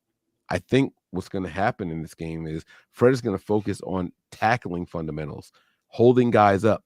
Jair Brown is going to come from that secondary at the safety position, and he's going to cause a fumble with his helmet. Not so much a punch, but with his helmet. He's going to go in there, lower his head, boom, helmet on ball. Ball's going to pop out. That's going to be one turnover. And then another one is going to be an actual interception from a tip ball. I think Jair Brown is going to go out there and cause all kinds of havoc. He's going to have about 7 or 8 tackles solo in this game. And he's going to be the guy that leads this defense in this game because everyone's talking about all these first and second year wide receivers, Christian Watson and Dobbs and all of them. Listen. Jair Brown is going to play fundamentally sound football. And if he's not the first guy there, that means go and get the ball. He's going to do that. He's going to execute, and we're going to have a safety competition on our hands when the next season starts. Jair Brown in Jersey, Trenton, New Jersey, to be specific, is going to represent in this game. Okay, Dion. Well, since you said we could pick the same player, I'm going to go with a guy by the name of Charvarius Ward, but he likes to be called Mooney. He would actually prefer it if you called him Mooney. I don't know. Something about this game just tells me that Mooney's going to go off. If I did have to choose someone else, it would definitely have to be Nicholas John Bosa, because I do feel that the pressure coming off the edges with him and Chase Young collapsing that pocket, there's not going to be time for Jordan to stand back there and just deliver the ball like he normally does. I do believe that we are going to create so much pressure that is when we're going to see the real Jordan Love and what he can do. But I do believe Mooney is studied and he's ready. I think our DBs in general are just going to eat this offense alive. These dudes have been out there playing. They've been having a good time. But one thing I can always tell people is you have not seen a defense like what we bring to the table. So as much as Green Bay Packer fans want to chirp and run their mouths, Mooney is going to be right there. And when he picks it off, I'm going to be laughing at all of y'all because there ain't going to be there's going to be nothing you can do about it. Okay, Matt, what do you got? You already know, though. You already know. Listen, we had it for a long time. It happened. I wasn't here. It happened again pretty much, even though they were half sacks. But I'm still on it. Nick Bosa, 3 sacks and a forced fumble. Let's go all day, every game. Nick Bosa. He's going to have a huge game this week. And Jordan Love is going to find out the hard way why Nick Bosa is the reigning defensive player of the year. Okay, all right. Let's go. Mike, you have something to add? I do. I'm surprised that no one said Diamador Lenore. And for one main reason. I listened to the pressers this week from the coordinators, Kyle. I listened to Forrester. I listened to Steve Wilkes, but Wilkes said something that I thought was really, really important in this game. He said that we are expecting our secondary to plaster these guys. Now, the reason this is important is because plastering, to me, means a lot of man coverage, not zone. So if you're going to plaster someone, you're going to be on them from snap to whistle every single play. That's what that means to me. The Cowboys did something that no one really expected. They're predominantly a man team in the secondary, but they did a lot more zone in this last game, and Jordan Love was able to sit back there and pick them apart. I think the Niners are going to play more man, and Diamador Lenore, in my opinion, is the best man corner guy on this roster. So I want to give him his little homage, so to speak, right? I want to give him his flowers. And I think that Diamador Lenore is going to make some waves out there this week. He's going to be out there and locking up whoever. I don't know if they're going to play field versus sideline. I have no idea how they're going to do it, but I do believe that they're going to have a plan. And while I like Mooney, while I like Jair Brown, I think that Demo is going to be the most versatile guy out there. You can put him in the slot. You can put him in either of the outside positions. I think Demo is going to have a really, really good game, and he's going to say, hey, they can't beat me. I don't care who it is. First-year guy, second-year guy, he can't fuck with what I'm about to do with him. And so my honorable mention is going to go to Diamador Lenore. I thought someone else was going to say him, so I purposely didn't name him. He's going to have a very, very pivotal role in this game. Okay, all right. I love it. Let's get into these final score predictions and wrap up. I'm going to go first, and I don't think it's close, guys. I got the 49ers 42-19.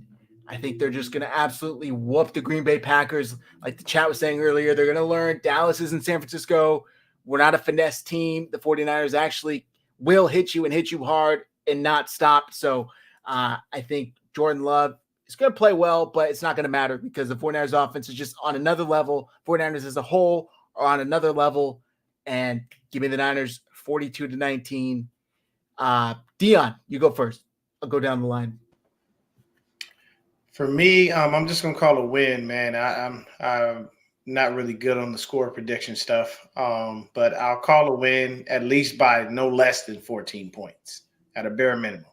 Okay, got the Niners covering. I like it. Mike, what do you got? 49ers 35-19. I've been saying Niners by 16 for about a week now, and I'm going to stick with that. I don't see a scenario where the Packers can score 4 times in this game. You can count field goals, you can count touchdowns, however you want to break it down. They're not going to get all 4 scores in the end zone. They're not putting up 28 points on the Niners. I'm going to go with 19-35 for the 49ers. Easy. Bet your house on it. All right, Matt. Yeah, I'm going to go 49ers 31, Packers 10. It's going to be a on the ground game for the 49ers. Like I said, Christian McCaffrey with his 200 yards from scrimmage. They're going to get the easy dub. I think they're going to move the ball, hold the ball for a long period of time, and the game's going to go quicker than people think because the 49ers are just not going to have much of a problem with Green Bay. 31-10 49ers. Okay, all right, Christian. You're muted. I'm going to go 28-13. I think, like what Matt said, we're going to run the ball, so the game's going to go quick. I think because of the clock management and its ability to run the ball, I think it'll be a little bit lower score, so I'm going to go 28-13. I'd say Green Bay – I'd say it's not even that close. Green Bay maybe gets a score late to make it closer than it actually is. Okay. Brandon. I'm going to say 35-10. Just because we're 100% healthy going into this game. Packers are tired. One of the players actually said it going into the tunnel after the game last Sunday. So we know for damn sure they're tired, especially on a short week. And yeah, like you guys said, the Niners don't compare to the Dallas Cowboys. So look out, Packers, because we're coming for you. We're snatching your chains. That's right, guys. All right. The 49ers playoff experience of 2024 is here, and they're going to take care of the Green Bay Packers. And then we'll see on Sunday who they're playing in the NFC Championship game. I'm not cocky. I'm confident. Matt. Oh, I'm sorry. I haven't let you go. Yes, please. One more thing. I just want to do this real quick just because Mike was kind of on it earlier, and I think it'd be a fun thing to do. Just one word answer only. And we'll start with the first game of the weekend, Baltimore versus Texans. Who y'all got? I'll go real quick. I have the Houston Texans because fuck the Ravens. I'll go next. Damn, I want to go Houston, but I don't know if they can do it. You know what? Fuck it. I'm going to go Houston too because I don't think Baltimore's going to do it. I don't think Lamar's like that. So give me Houston. Brandon, who do you got? You know what? Last week I did the same thing. I went underdog, so I'm going underdog again, continuing my streak, going Houston as well. Dion, who do you got? I'm sorry, y'all. I got to break the monotony. I'm taking the Ravens, bro. I love what the Texans have been doing. Ravens, though. Okay. Who does that leave? Mike and Christian? The Texans are the Lions of the AFC. They're going to do whatever it takes to go out there and get this dub. I'm going with the Houston Texans and CJ Stroud to have the game of his career against this defense, man. I'm actually going to pick the Houston Texans. So I'm with Matt and I'm with Zach. Let's go Houston. Christian. I want to take Houston. My problem is I'm hearing possible 30-mile-an-hour winds. It's going to be 9 degrees or so and it might possibly 30-mile-an-hour winds. And that's the only reason that I feel like I can't take the Texans. Their game is down the field throws. I feel like that's going to throw off Stroud's throws. I feel like if this is in a dome, I take the Texans. So I got to go with the Ravens only because I worry about their offense in the wind. Okay. So wait. So just to be clear, the high winds you think favors the Ravens? Because of the run game, yes. Have you been paying attention to Singletary? I just want to make sure we're on the same page here because that the weather conditions are part of why I'm taking Houston. Okay, interesting. Lamar Jackson ain't going to be able to go out there and scramble and find somebody out there downfield. There's no more OBJ in the scramble drill and all that stuff. He's not going to be able to rely on Isaiah Likely breaking a tackle or two and then getting not a tackle, but busting through the coverage and all that stuff. I just want to be clear that we're on the same page. Okay. Like this is. I just figured they could run the ball still. Like Lamar running the ball, Cook. They got Cook. We don't know how that's going to look. I just feel like I haven't seen the Texans be that great of a run team all season. The Ravens are a run team. That's why. I'd love to see I think the Texans win in a dome. I 100% think the Texans win in a dome. But I think the Ravens will be able to run the ball better than the Texans will if the wind really is bad. All right, next game. Who do we have? Matt? Yeah, so the next game, I'm not sure which order they're in, but just for the sake of going to the NFC again, we all know what the 49ers are going to do. But Detroit and I forgot who they're playing already. Tampa. No, I'm just kidding. I'm Come kidding. on, don't do that. I was about to say, don't do that, Matt. Come on, bro. I'm kidding. Tampa Bay, I think, has performed over its skis. I think that both teams are flawed in their own ways. I don't trust either quarterback to do a whole bunch. But top to bottom, I think that Dan Campbell is a better coach than Todd Bowles. Even though I love Todd Bowles, I think Dan Campbell goes a little bit more outside of the box. And like Mike said, he's going to get desperate. So I have Detroit as the home team winning their second playoff game, which I don't think has ever happened in Detroit history. So, they're going to make it to the NFC Championship game. Okay, I'll go next. Give me Tampa, man. Give me Tampa. I don't think Detroit's going to do it. I don't know. Maybe they will, but I just feel like they've kind of already exceeded their expectations of the season. They've won their playoff game. It was close. They won by 1 point. Tampa, don't get me wrong, they've definitely exceeded, but I just feel like they're primed for upsetting the Detroit Lions. The Eagles wasn't really an upset. The Eagles were kind of like the Cowboys walking ass backwards into the playoffs. reaching out in the dark behind them. I think Tampa wins it. Could you imagine the 49ers road to the Super Bowl is 2 9-8 teams? Could you imagine that shit? No. That would be wild. That'd be wild. Yeah. Anyway, Brandon, who you got? I'm going with the Lions on this one. It's gonna be a low scoring for sure, so I'll take Lions by 1 probably. Cool, Dion. I'm just gonna say it like this: you gotta lose yourself in the moment. You own it. I'm telling you, better let it go. Gotta roll with spaghetti. Everybody on here, man. Spaghetti. I'm sorry, man. Tampa Bay, come on now. Look, you had your nice little run. It's cute, but y'all are out the door, man. Detroit is not playing around. And, shout out Big Sean, shout out Eminem. Detroit versus everybody, buddy. I have no faith that Tampa Bay will be able to pull this off. If they do, it's got to be because of their defense. It ain't going to be because of Baker Mayfield. All right. Christian. I'm picking Detroit. I've had from the get-go before the playoffs started, NFC Championship, Niners, Lions. And I just think in this game, I think the Lions can play a little more loose. I think there's no more emotion in this game as it was. It was very probably emotional game, I would say, for Jared Goff playing the Rams, right? It's a big moment for him. You take that away, I think they can play a little more loose on offense. I think he has one of his better games. That stadium is going to be bumping. I mean, it's going to be loud. It's going to be an awesome atmosphere, and I think the team's going to feed off that. Able to get that second playoff game because the Cowboys losing, they're not going to waste it. And I just think that they're going to have that home field advantage. I think it's going to make a difference. And I'm going to take the Lions.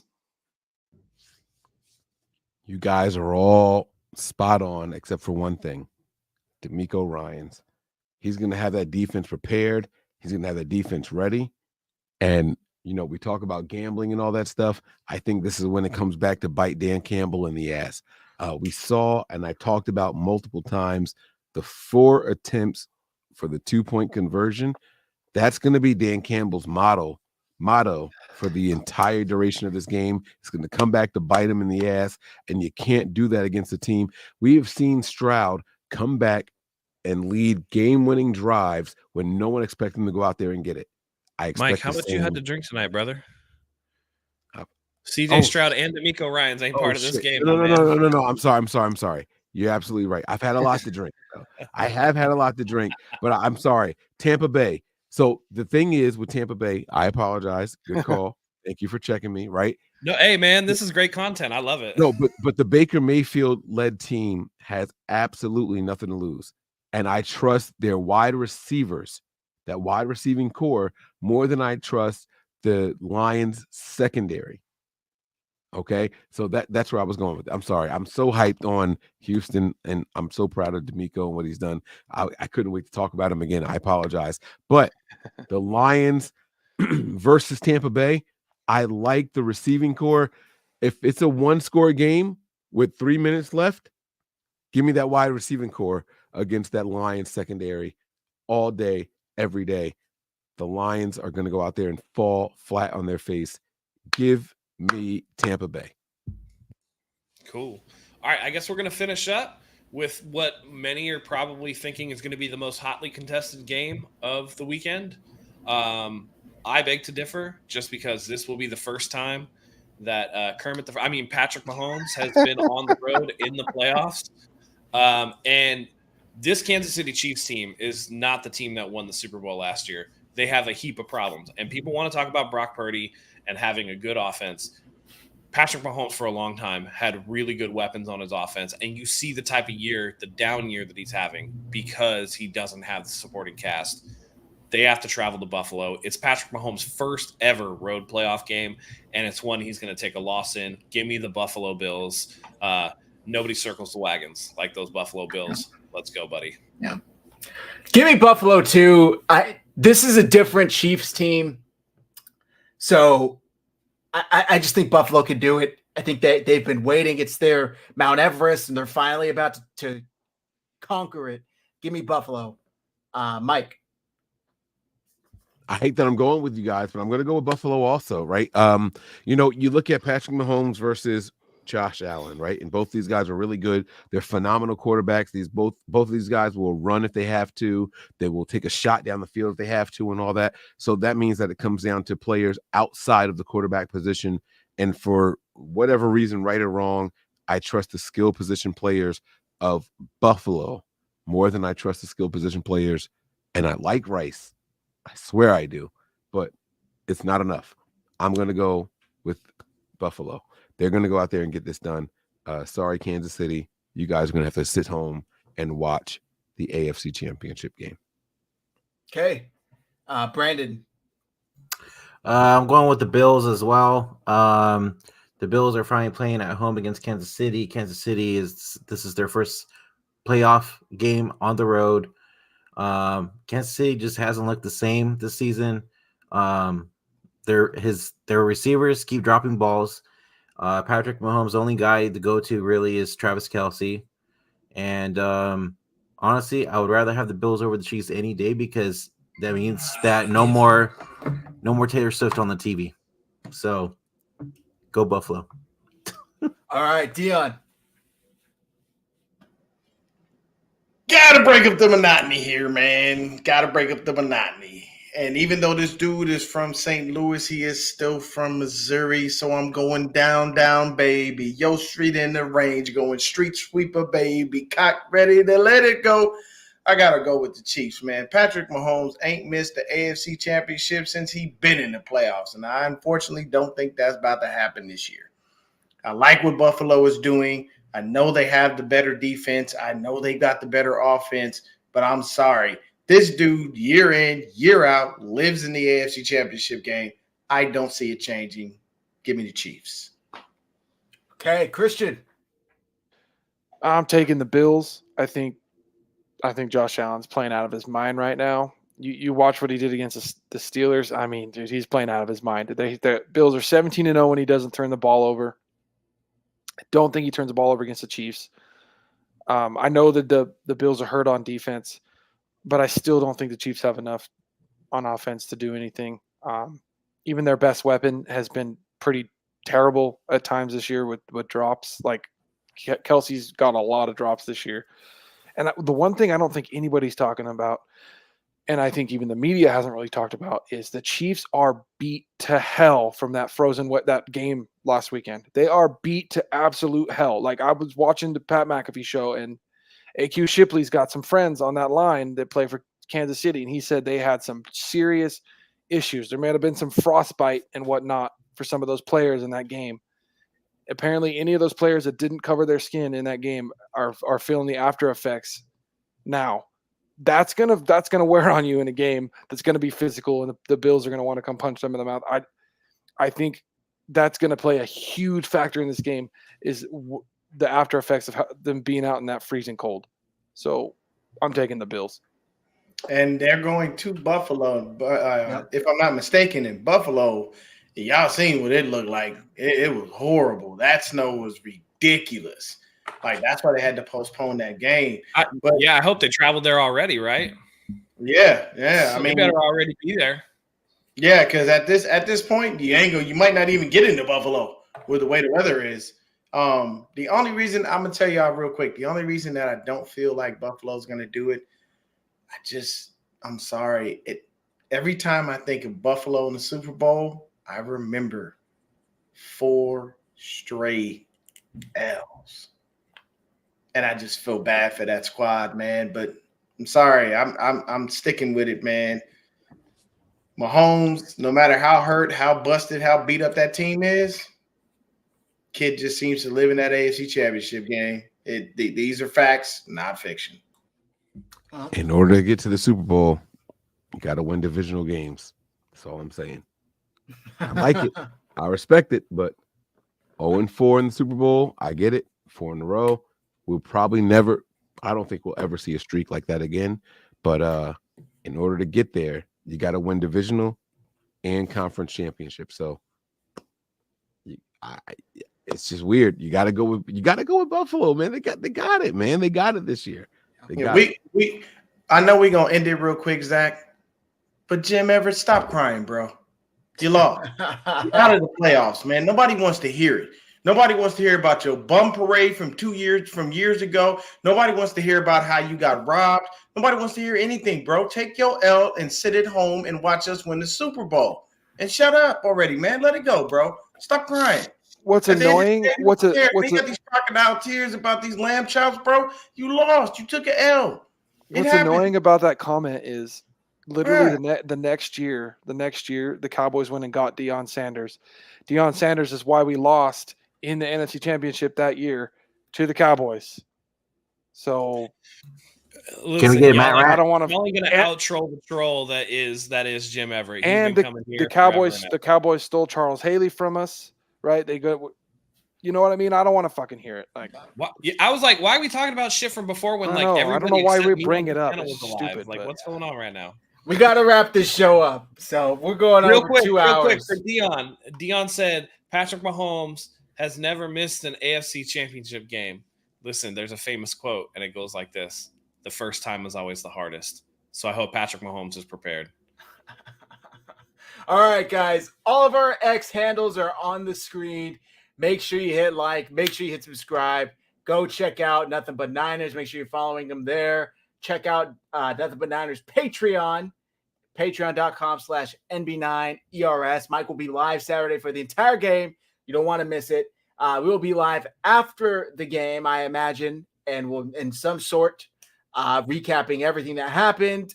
And maybe we'll be live Sunday as well, going over those games, seeing who the Niners are going to be playing in the championship game.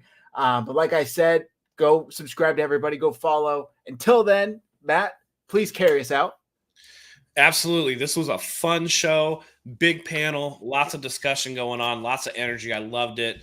It's playoff town, boys. The end zones are painted red, and we're about to paint the town red with the leftover carcass of the Green Bay Packers after this Saturday. So tune in Saturday night. We'll bring you a post-game show.